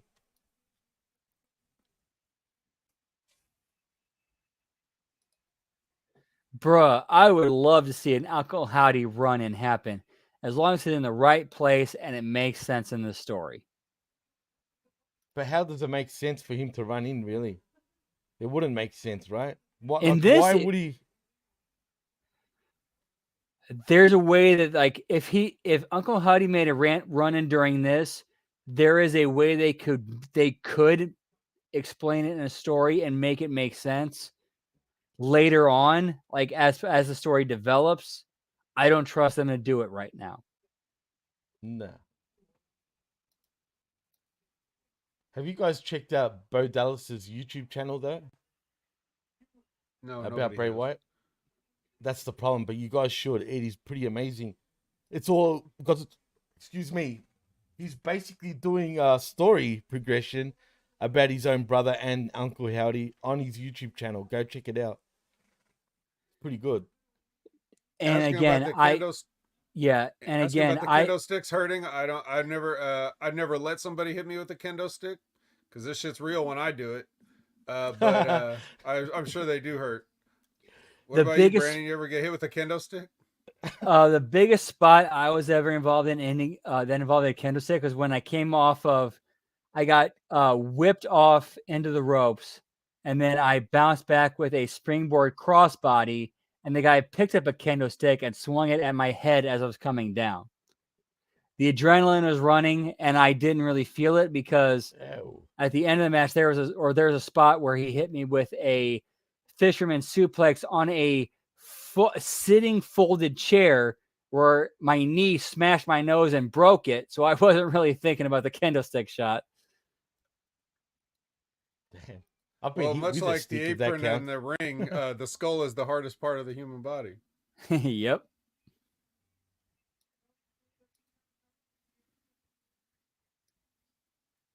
Have you guys worked like in matches where you use drew color? The blade way, that is? I No. personally never bladed, but I have gotten color hard way.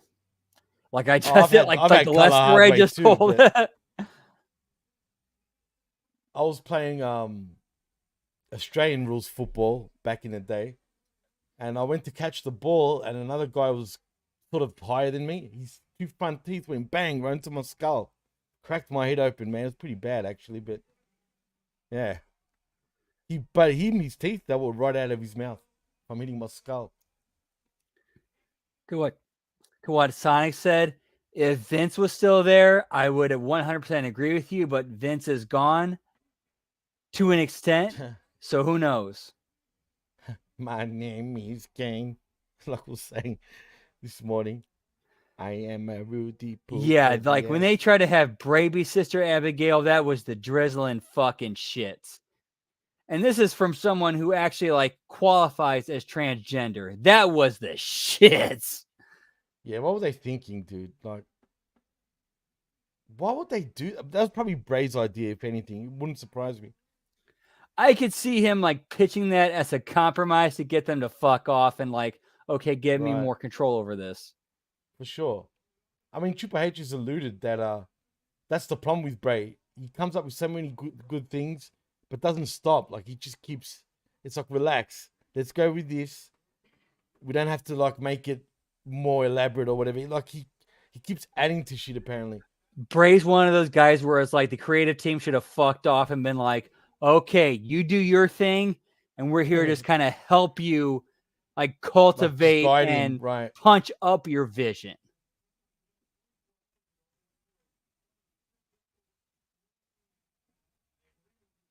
The fact no one's come into this match yet, guys, like you said at the start, Vet, it should have been straight off the bat. Even if it looked like a Survivor Series type of match where both sides are looking at each other and it's an all-in brawl, and then you basically have, Roman and Cody doing their own thing while everyone else is kind of brawling around the ring, around the stadium and whatnot. Dude, Because otherwise, why bother? Do you remember in the late 90s, early 2000s when they did those like hardcore matches that went throughout the night? Like, yeah, you'd have a match, show. And then you'd cut back to like, hey, they're fighting in this area, and the fight's still going on. Okay, we got this match going on. This match happens. You cut back, hey, these guys are still fighting, and then now they're in this area. Yeah, definitely.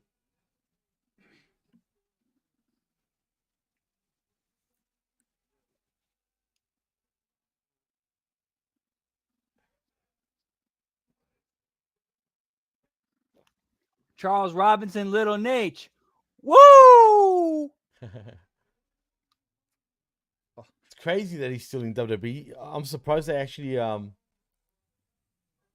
they're still, because, they got rid of Mike Chioda, for example. I'm legit surprised. Yeah, I'm legit like surprised Charles Robinson still has a job and is still employed as a ref. For sure. But he absolutely deserves it. He absolutely deserves it. 100%.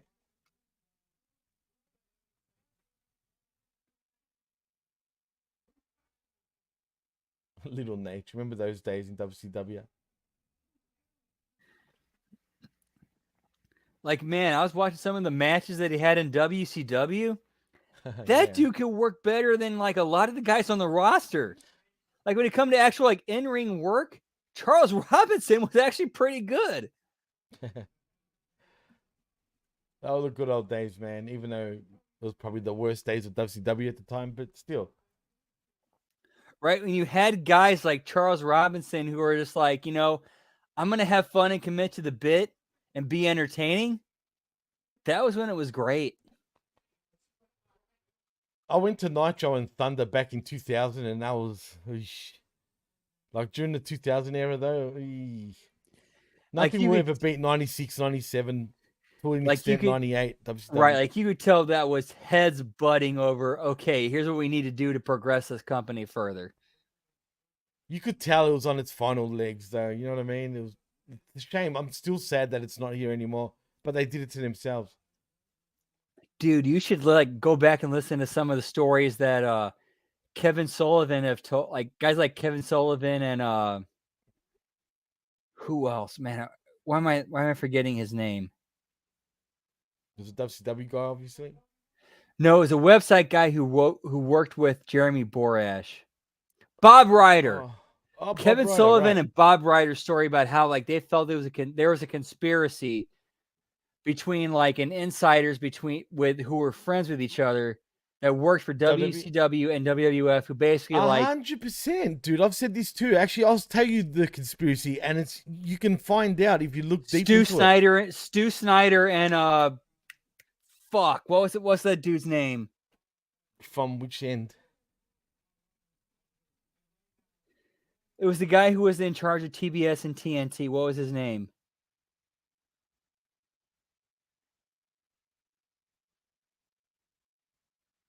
It was the dude who told Russo, hey, don't call Hogan. We can't afford him. I know who you're talking about. I know exactly who you're talking about.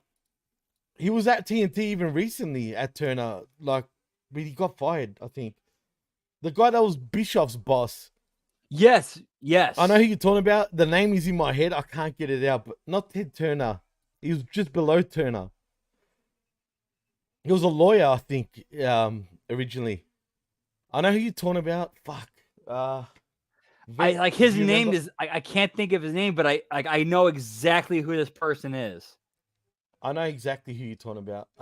It'll come back to me. It'll come back to us, surely. Fuck. I'll go look it up. I'll figure this out real quick.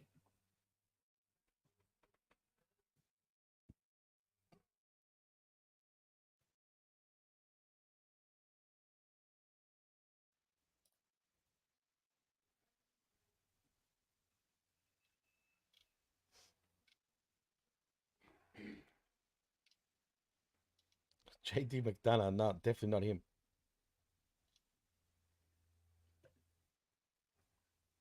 I like how part of Cody's comeback is, let me stand in the corner and you run at me and I'll jump over you. Yeah.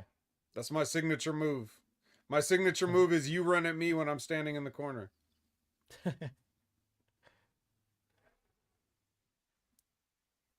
Do you have to do that on 2K24, Jimmy, before you hit your finisher? You have to go stand with Cody in the corner. Brad Siegel, that was the name. Brad Siegel. Stu Snyder and Brad Siegel. Brad Siegel, right. That's exactly right. Because here's the funny thing. When you go back and look at the Bash of the Beach story, the one single consistent between Russo and Hogan's stories, Brad Siegel said, nope, we don't want Hogan on our TV anymore. Well, he was costing him a lot of money at the time too, so. And again, that was very true. But when you look at, the relationship between Brad Siegel and Stu Snyder and what ended up happening, you could 100% look at Bash of the Beach as a situation where Russo handed Siegel a scenario where it's like, okay, well, we can cut Hogan out of here, and he just gave us a storyline reason to do so. I've got a different theory, but I don't know if I want to explain it just yet. But it has to do with Black Saturday and Vince McMahon getting the TBS slot. Because when he... Bruh, we got 40 minutes, man. Let's hear it. Yeah, but like I was saying to Vet this morning, when I'm trying to watch the match at the same time and trying to explain shit, my attention span is very shaky, if you know what I mean. But basically, I'll cut it short and sweet. Basically, after the Black Saturday debacle, where Vince got a TBS slot to air his own shows, when he got forced to sell that slot back to Turner, or to give it back to Turner, so WCW can be back on Barnett television. Crockett. Yeah, right. When he sold it back, the deal was, if you guys ever go out of business, I get first dabs at buying WCW. And I did or not whatever it know was. that. There's a lot of evidence pointing to that, and I think that has everything to do with it, and it makes sense too if you think about it. Yeah, and it would make sense that Stu Snyder and Brad Siegel were working together to make sure that happened because they were getting a nice payday out of it. And not just that, right? Exactly. Are you telling me the way Vince bought the company, for $2 million, whatever it was, right? It was Right, it was peanuts. Right, Jerry Jarrett was willing to pay like double-digit millions of dollars. Fusion Even Media Bischoff was Fusion, paying, right? yeah, Bischoff and Fusion were paying like what, triple-digit millions? 60 million, I think, at the time they offered. So, Like even Jericho made the joke, was like, shit, I could have bought that myself. $2 million really. Their video catalog alone was going to make them more than triple, quadruple money back. You know what I mean? Dude, that library would, like the turnover you'd get in profit from that library alone. Oh my fuck, dude. Only because, look, what makes more sense also, there goes Cody through the table. You think Vince would have just given up that slot that easily for nothing? No chance. No chance in hell, as you would say. Yeah, this is stupid. I agree. Yeah, like where's the bloodline with Roman? Right. It's a It's just an bloodline Extreme rules. Rules match. Why are they not coming out to the ring with him? Captain America's nephew. Or his little cousin, even.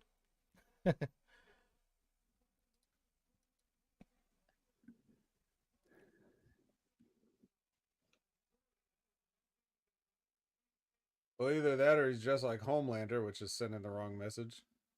He's definitely sending the wrong message. Actually, speaking of Cena, though, did you guys watch Ricky Stanicki?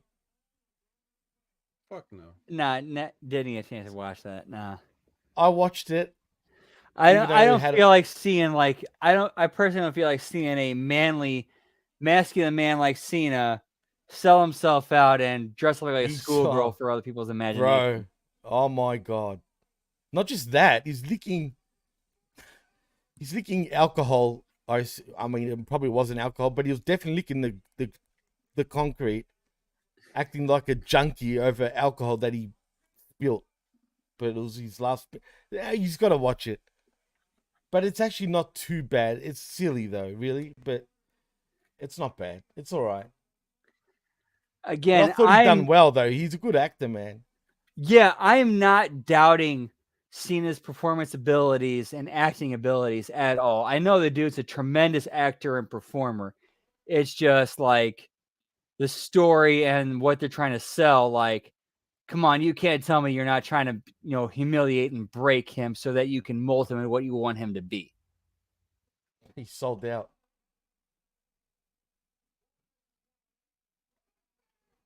Oh, you can't humiliate Cena. The man has no shame whatsoever. He doesn't. You've heard the stories, right? Did you hear what he used to do back in the day? Like they dared him to go and screw the fattest chick in the club, and he did. Did you hear that story? Yeah. Mm-hmm. Oh, no dude! Oh my God, I remember. Where did Jimmy come from? I remember watching that video where Cena made Umaga drink till he puked in a bar. I watched that video. Really? Oh, Jimmy. Here we go, boys. The start of the shenanigans. One guy at a time. One guy at a time. Oh, here comes some music. Music? Yeet. So where's Jay? Here comes main event Jey Uso, the guy There you who go. Do they really have to very pay the rarely is music? in the main event. Come on, man. He's He in the doesn't main have to event get a whole now. entrance. He's Oh main yeah, event now, The biggest main event of all time, pal. 2 years dude, ago. like, he's main how evented.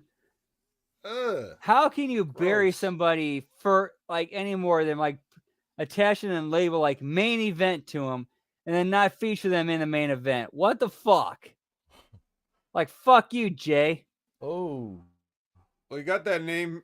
He got that name from being in the main event because he faced Roman. He was one of Roman's many victims. right. Well, yeah, but that was one time. One time. Doesn't matter. You're a main event once. You're a main eventer forever. That's it. It's true. Tell that to Honky And Tonk look, Man. he's in the main event. He's in the main event today. So you see, Honky Tonk Man's not in this main event unless, I mean, we still have time. He's still around, so why not? He's cool, cocky, and bad. He could run down there and crack a guitar on somebody. I'm cool. I'm cocky. I'm bad, like his song would say. Choke on that, slap nuts.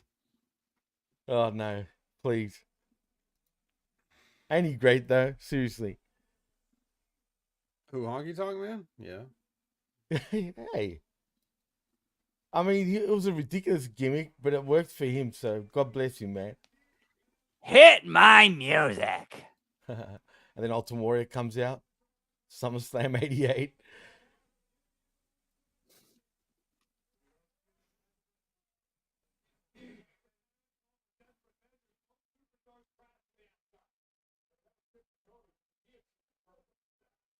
You know, I'm surprised that belt holder there hasn't been destroyed yet. Hey, I haven't seen that spot since yesterday.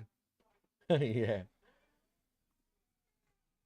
This is so choreographed, though, guys. I feel compared to last year's match, you can see like the spot calling, like spot, spot, spot. Do you know what I mean?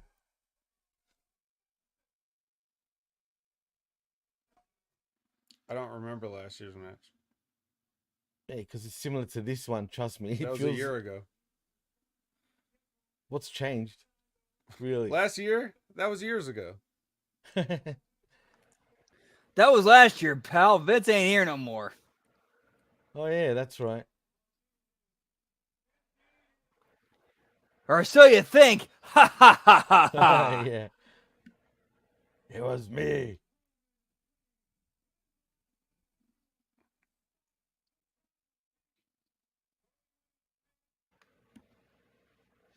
Got him.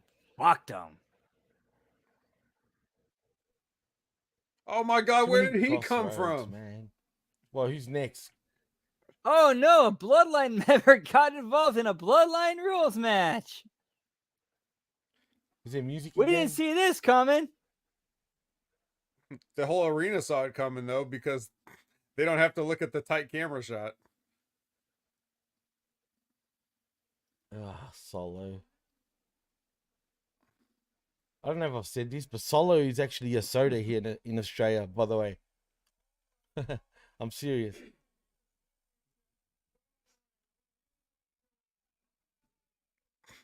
So where's the final boss? Because he'll be the final guy, clearly, right? This is so fucking stupid. It is. It's actually kind of... The only thing I could see making sense out of this, if Cody goes over for the belt tonight, is if it builds to Rock and Cody at SummerSlam for the belt, where it's like I Rock think that's steps where in they're and goes, going. okay, Roman, you failed, so now I got to step in and get business done. And then that leads to them having a match at WrestleMania next year, right? Right, which you would think might lead to a Roman face turn where it's like, you think I can't do this? Okay, fuck you. They're not going to boo the Rock. But they ain't gonna against do Roman. that though. I don't know. I don't think they should go there just yet, but we'll see. Maybe they will. Well, The Rock said he would do everything in his power to make sure Cody didn't finish his story. But what if He's lying? What if right at the Yeah, no, it doesn't look like he's doing everything in his power. What if Cody would have started the match? Oh, it's Ricky Stenicki. Um, what if Oh, don't be surprised if Staniki does get involved in this match. All right, Oh, that's he a really nice have got a that's a nice fucking swerve catch-up. right there. Cena Fucking coming out on behalf shit. of Cody. Yeah, that's a nice swerve. Damn, man. I'll give him that. I will give No, him that. it's expected in a way, though, man. WrestleMania. I didn't expect it, but it doesn't surprise me. You know what I mean? It's WrestleMania. We're not gonna have Cena. We're Stone Cold next to fuck the Rock up at well, the end. he can't. Yeah, he can't come out till You the know- Rock comes out. Dude, Right. that might be the final run in I this Stone bet Cold. you that's what's gonna happen. That man. would make That's honestly, that would make the most amount of 100%. sense. Stone Cold's last 100%, run man. in, and he helps Cody. It's more obvious now the more I think about it because of Cena right now, and This fucker with his pants again. Cena looks better with his hair grown out at that length. Wait, who's next? The Rock. Here we go. Here we go. Hey, you remember when Rock and Cody did that beatdown outside? What were those two faces that we saw on the buses? Cena and who else? Who else was it? I can't remember. I know what you're talking about when he was getting beat up, but I didn't. Let me Oh, get it was another Austin, beer. it was Give me another Austin. Steve Weiser. Yeah, exactly. It's 100%. Mark my words. That's gonna happen. Oh, look at this guy dropping F-bombs. It's Rockabilly. I mean Rocky. Speaking of honky tonk. Rockabilly. Now that was a gimmick. How about we get a three-way Rock, Cena, and Austin, and the winner goes straight to the old people's home? Is that possible? We're gonna get a stare down. Fuck it, bring Hogan out too. Yeah, you need Hogan and Flair for that match too. I'm telling you, bring Hogan, bring Austin out. We can have like a Mount Rushmore WrestleMania moment. No, I don't think Hogan will be there, but Austin 100%. That's gonna happen. That's a given. Sonic given. thrice in a lifetime. Once in a lifetime. Is this Fast 11? Yeah. Are people really yesing? Jesus Christ, Cena's bald. Goodbye, Cena.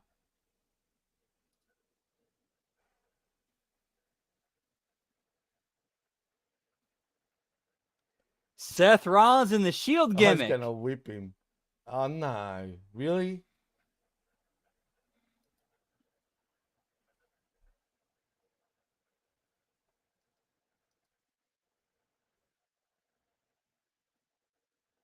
That's so dumb, man.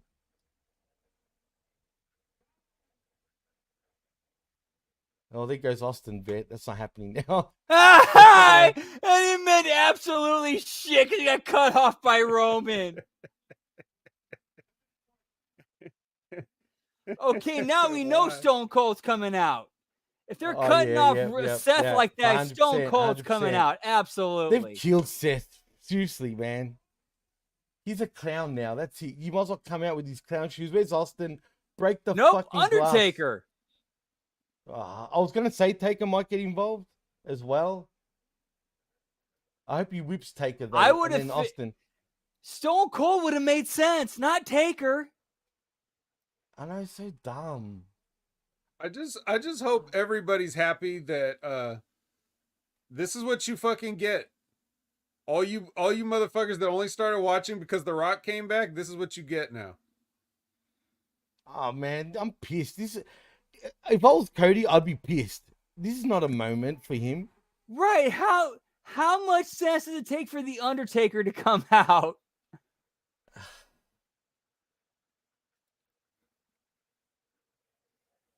Oh, come on. Don't give me that fucking mean mugging face, Taker, please. I know, exactly, right? Buckshot Kid, they say Russo overbooked. This Like, shit yeah, is look at fucking this overbooked. This is a callback to the 556 times that The Rock and The Undertaker wrestled each other in the early 2000s. You know what would have been great, though? Austin comes out, though, but to fuck Austin up, it's Vince. You know what I mean? And he pulls off a robe. It was me, Austin.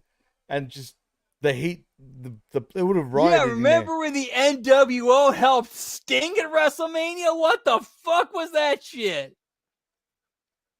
Oh, don't even get me started on that. Cody's story is so not his story.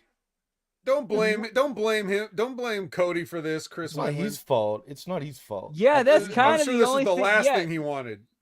Dude, Jerome, that's pretty 100%. much all we have left is Jesus Christ himself getting involved. Yeah. It's silly. They killed it. They've killed it. I don't know, man. I don't want to be so disappointed about this, but damn it. Oh, look, they just rehashed the Shield fucking Seth Rollins turning. Stab me in the back, you son of a bitch. Yeah. It's 2014 all over again. Jesus Christ. Oh, Paul Heyman better get in there. oh my God. It's all up to you, Paul. You can't just let this happen. That's the finish.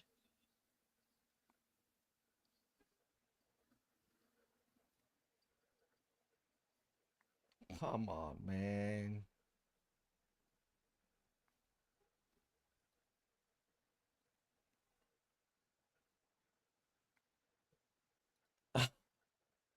Wow.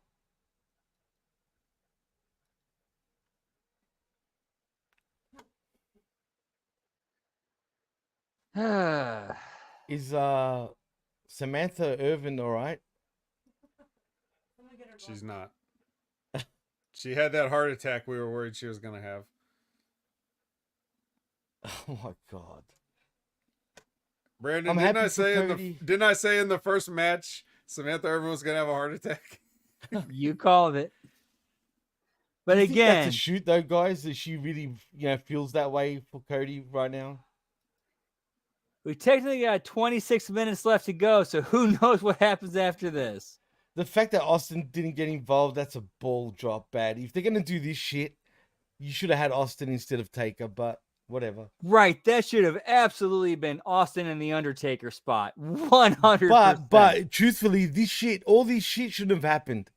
Regardless, you know what I mean? But I'm saying, You know why? You know why it wasn't Austin? Why? Because Dusty's the one that used to book Austin in WCW that made him leave. It's true. You're right. Do you think he's that bitter? Though I know he was bitter. No, about it, I don't think right. think he's that bitter, but it wouldn't make sense for him to want to help Cody in any way. Right. I would definitely people say thinking like that. I though. would definitely say Austin is like knowledgeable enough to know, okay, Cody and Dusty are separate people, so I'm not going to take it out on Cody. Plus, Right. But also he has no reason to get involved just because I had a trilogy of WrestleMania matches with The Rock, so I have to come all the way here. didn't Dusty make Taker look like an idiot in WCW also anyway? Maybe. I mean, Yeah, how wild would that have been if the Young Bucks ran in during this? oh my God. Nah, I would have seriously walked off. I would have turned this shit off. I would have walked out and I would have said, fuck this shit, and jumped through a bunch of knives at that point. Seriously. I just feel like it takes away from the win a little bit, man. I know we're going to get the Raw moment with him and everyone saying, you deserve it, blah, blah, blah. You know.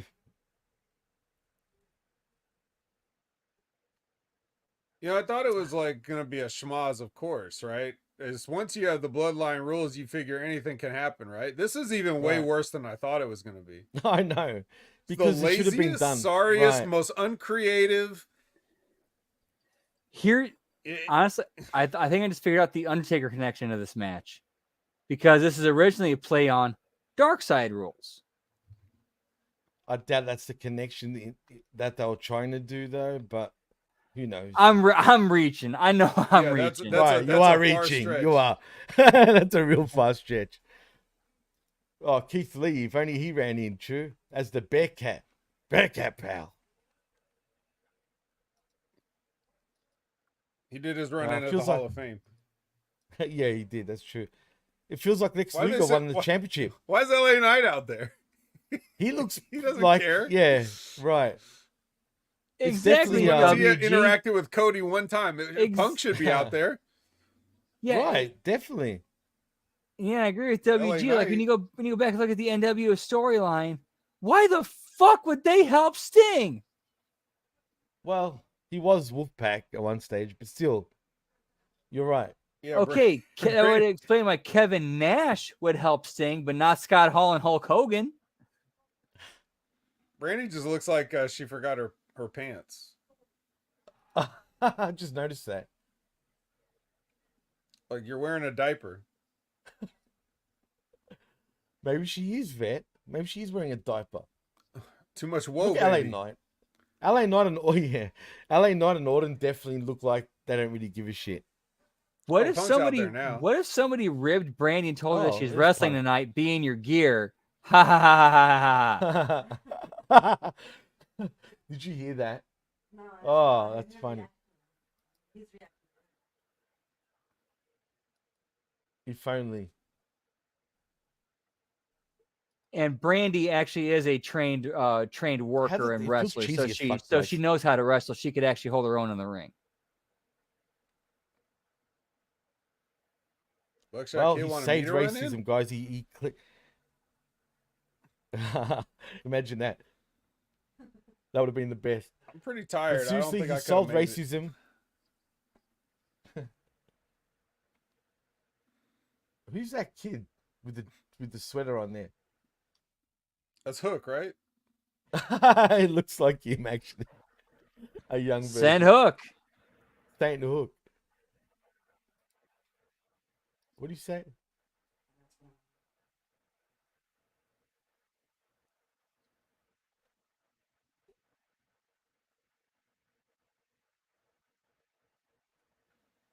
Wow. Bruce Pritchard being named on screen and saying, "Hey, come on out." Really? Yeah.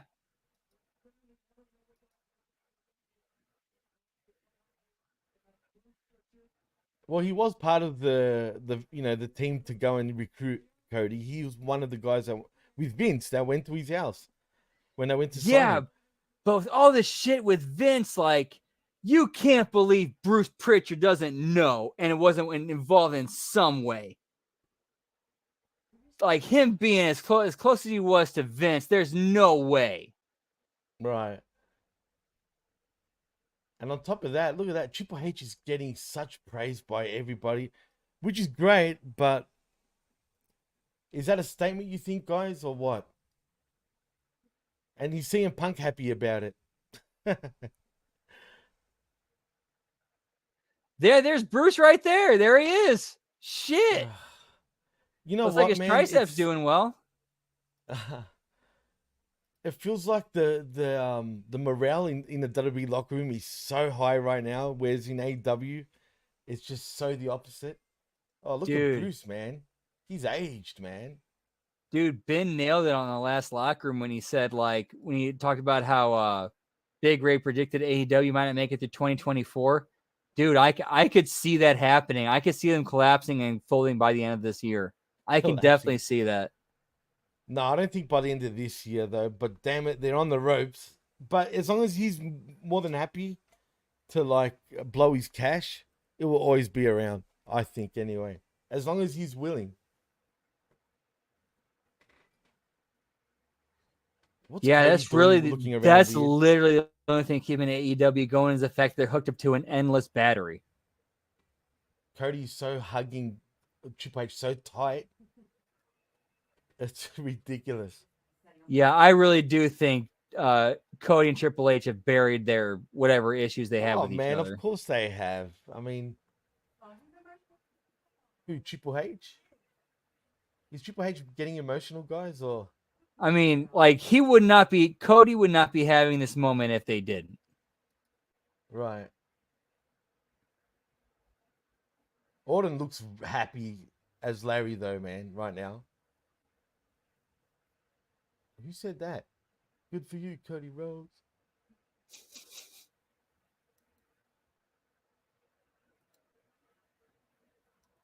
Yeah, like Chris Willen said, Dustin being there would be apropos, but That's really the only person missing from this equation is Dustin.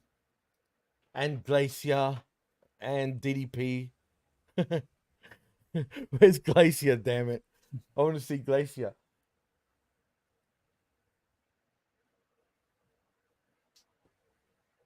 You know why Brandy's all happy? He's Yeah, getting paid, guys. He's getting paid. right, and He's gonna be making that and Stone Cold money now. and to add to what Elizabeth said, Triple H became very close to Dusty, especially during like the final years of Dusty's life when he was, in charge of NXT. He did win the Super Bowl, Sonic. Come on. Who's watching Cody's daughter? Doesn't matter. The whole of America's embraced. Actually, the world has embraced Cody now. He's the world's son, basically, right now. He lost a dad and gained a world. I don't mean to laugh, but God bless, Dusty. But God, man, I'm telling you, we were saying this morning, Vet. He is the perfect face for the PR machine that is WWE right now, man. No, I don't see why everybody doesn't understand. He really is. That. Cody is the perfect PR face. It's true, man. And he, say what you will about Cody. He knew what he was doing all the way through. I'm talking about the way he represents WWE. There's no one else in that company that does it like he does, man. For real. Is Seth crying for real, man? And I think like tonight, as far as Seth Rollins' character goes, I think this tonight really, really solidified him as a babyface because the dude lost his title, but he still made the time to come back. Still made the time to come out and help Cody. But he ate even more shit for coming out to save Cody. And why come out in the Shield thing? Really, like that was my favorite part of the match. I think I would have to imagine the reason why he did the whole Shield entrance was to kind of try to get in Roman's head. It didn't work. No, obviously Roman not. reacted to that faster than anything he's ever reacted to in his life. Oh Jesus, man! I feel bad though for Seth, man. I think I'd be crying. Justin's there. I didn't see him. I didn't see him. Oh, he's in a box. Okay, that makes sense. Did they show that though, Liz? Like for a split second, even. Jerome, he's not the son of a plumber. He's the grandson of a plumber.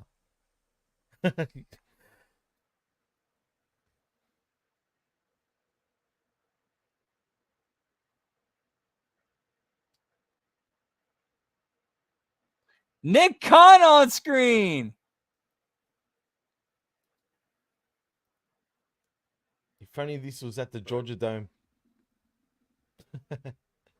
Is Yeah, that even still around? Look, a quick search of social media will find anything. It's not like they have to show it on here. Jesus, does he really have to suck up to the whole management in WWE? It was Ari Emanuel too.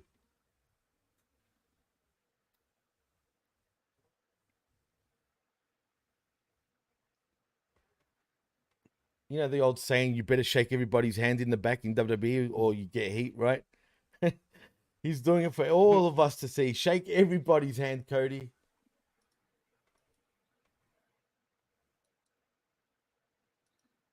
Oh, cool. Thanks for the info, actually, Liz. I didn't know that.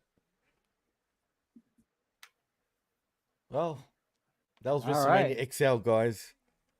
WrestleMania 40. 41 too many 40. I mean, how many 40-year-olds was in this match and higher? It felt like there was a lot of... Anyway, look, this ending, I don't know, man. I'm happy for Cody. It's cool. He's the perfect champion to run with it right now, but it's a year too late, unfortunately, and we didn't need all that shit. It was cool. I get why they did it, but it kind of took it out of, like, I don't know. For me, it really disappointed me at that point, but at least they let it, they ended it with Cody in the ring with his family and friends and whatnot. And that's the last visual you see of Mania instead of Undertaker and The Rock and all that. But I expect tomorrow The Rock to do heel things on the Raw after Mania, and maybe like, I don't know. I think he's gonna actually take out Cody tomorrow somehow.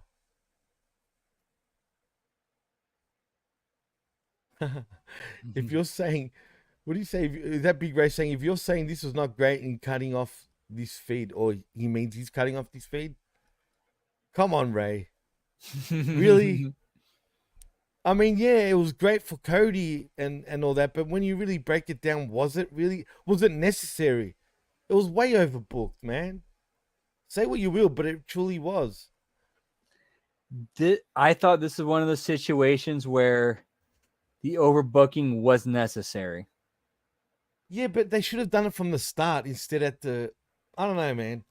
They should have done it at the start so we forget about all that shit happening and Cody wins, the right way. If you're gonna do that shit, but yeah. But why, Ray? Why was Taker there, for example, Ray? Wouldn't it have been better if Austin got involved? I mean, wouldn't it make more sense? Like, why? What deal was Taker there for? Rock, fine, it makes sense, but the Bloodline Rules thing was just silly. I don't know. Like I said, but that's your opinion, Ray, and I respect that. That's just how I feel. But even though we expected a whole lot of shenanigans, but like you said, vet at the start. Shouldn't have, if it's going to be Bloodline Rules, let's fucking go all in from when the bell rang. But they didn't even do that. They didn't really do shit. It was just at the end, and that's it. Like, really? Yeah, they did a hit everybody's music segment. That's it. It was exactly right. What Exactly. it was. Like, how do you have that? WrestleMania's How do you have that greatest all queued up and ready to go? Right. That's something. Yeah, exactly. Oh, we knew. We always have the Undertaker's gong on standby just in case he walks through, right? He's always there pretty much at every PLE this year so far, man. He's been doing, and plus, isn't he doing his Dead Man Tour thing anyway? He does it after every PLE nowadays, man.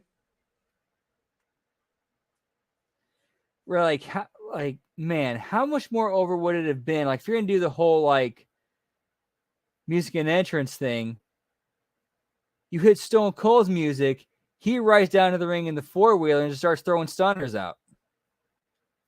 Yeah. And to Ray's point also, where he says they had to let Roman and Cody get their match in, I agree, but I would have done it the other way around if you're going to do that. They had to let them get their match in. They booked everything. They Yeah. booked everything. The whole thing is all their decision. So it was up to them to do it good. But it doesn't matter. The best part is, okay, Cody won the belt. Now we can hear people stop talking about it. Now we can just move on. And then all those people that pretend that they like wrestling just when they hear one of their favorites come back, they can all go fuck off again. And we don't have to listen to their bullshit either. I don't know why. I'm sorry if people feel differently, but I just feel a little dejected. But I'm happy for Cody at the end of the day. But I just think it could have been handled better. And if you tell me that Cody was happy with this shit, come on. But he's happy enough, right? Because he's champion. That's it. That's all he wanted. So at the end of the day, that's all that matters, man. And is he gonna have a long run, guys? You think before we go? No. You don't think so? No, nobody cares if Cody's a champion or not. They just want to see him win it once. That's cool. And I think honestly, like this whole equity is built up with Cody in this story. The best use of it would be paid off to build the next heel, which I think should be Gunther. Well, that's the sign, right? I mean, wait, hang on a minute. Did he make Cody now a SmackDown guy? Actually? Oh my god. That's a good question. No, really? Does it? I'm serious, Vet. I'm assuming he's SmackDown now, right? I mean, it's obvious. I mean, I don't even know with his company anymore, man. I'm serious. I don't get what we're not gonna unless there's not gonna be a split. He will be on Raw though this week because it really matters. Because there's a real brand split, and nobody doesn't just show up wherever they feel like. Well, yeah, anyway, that's what I'm gonna assume because they haven't been sticking to that either.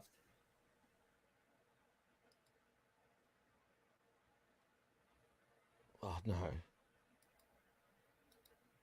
Oh, well, anyway, boys. Uh, yeah, I don't know, man. Good on Cody. Maybe I need to rewatch it again. Maybe I'll feel differently, but I doubt it. Look, it's a good moment, man, but I don't know, man. I'm just a little Jimmy, if dejected. you spend 1 second of your time rewatching any of this, I'm I'm gonna not. I come know. down to Australia where you don't exist and choke you out myself. I'm not going to rewatch it. There's no chance I probably will, but I'm trying to give it the benefit of the doubt, but it's not going to work anyway because I don't like the whole schmoz. But whatever. It is what it is. I just feel a little dejected about it. It could have been better. It was a great moment though. I'm happy for Cody. Where this goes, who knows, but I'm looking forward to Raw though tomorrow night after Mania. There hasn't been a special Raw, it feels like, after Mania. I mean, last year's one sucked. The year before sucked. I'm hoping tomorrow is going to be a completely different story, and I expect it to be. Right. We legit don't know what's going to happen. I mean, anything is on the table with when you look at what's going on camera with kayfabe, as well as what's going on behind the scenes. You put all that together, anything's possible. Anything's possible. And now Sure. now Definitely. that we've split the tag team titles and we need a better tag division, I think now is the time for Naturally Limitless to come together on Raw and win those Raw tag team titles, buddy. Oh, please, no. Naturally limitless. Why not? They're both man. there. Dustin's in a box. Keith Lee's walking into people's interviews. Like, come on, they're right there. Let's do it. Actually, guys, They could that easily beat makes me Miz and think. R-Truth. Come on. Two Is Texas TK boys. such a nice guy? Absolutely. But is Tony Khan such a nice guy that he wouldn't sue WWE or whoever if they did that, just say, without his permission? Do you think that's possible where he's like, he won't deal with it?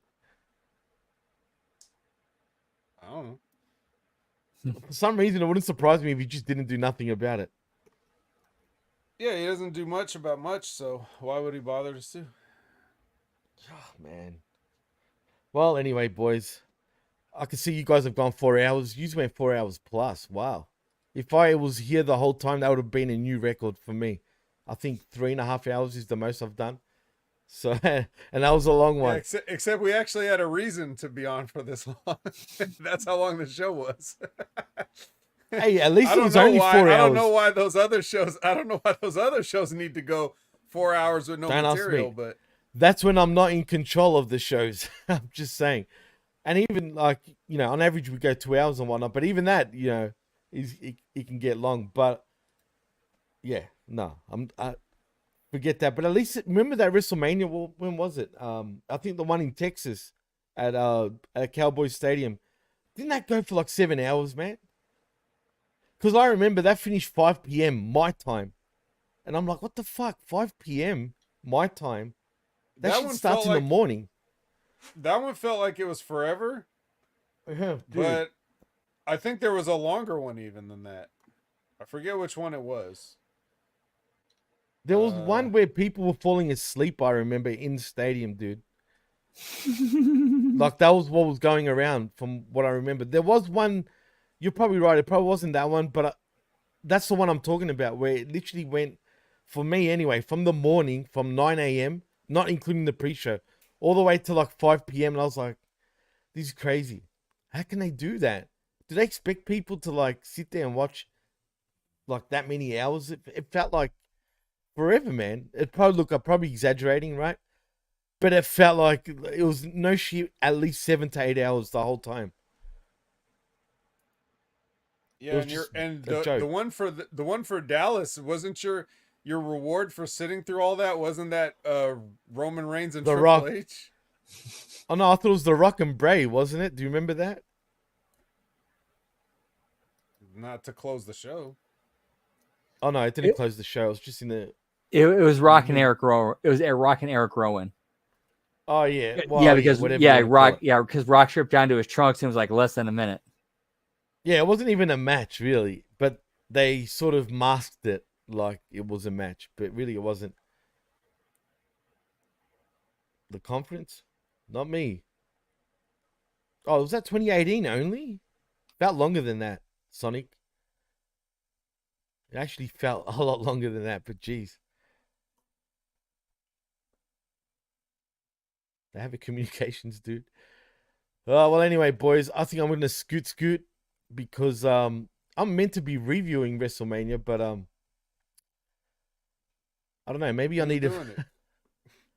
Well, it could be me and Chris Winland actually, man, but I haven't even spoken to him about it since. So, but Well, he's here right now. he is. He actually is right now. What? Oh, you guys are going live? I don't want to go head to head with the boys, man. Didn't you guys? Oh, you did it yesterday. You're doing it 2 separate shows, Colin, right?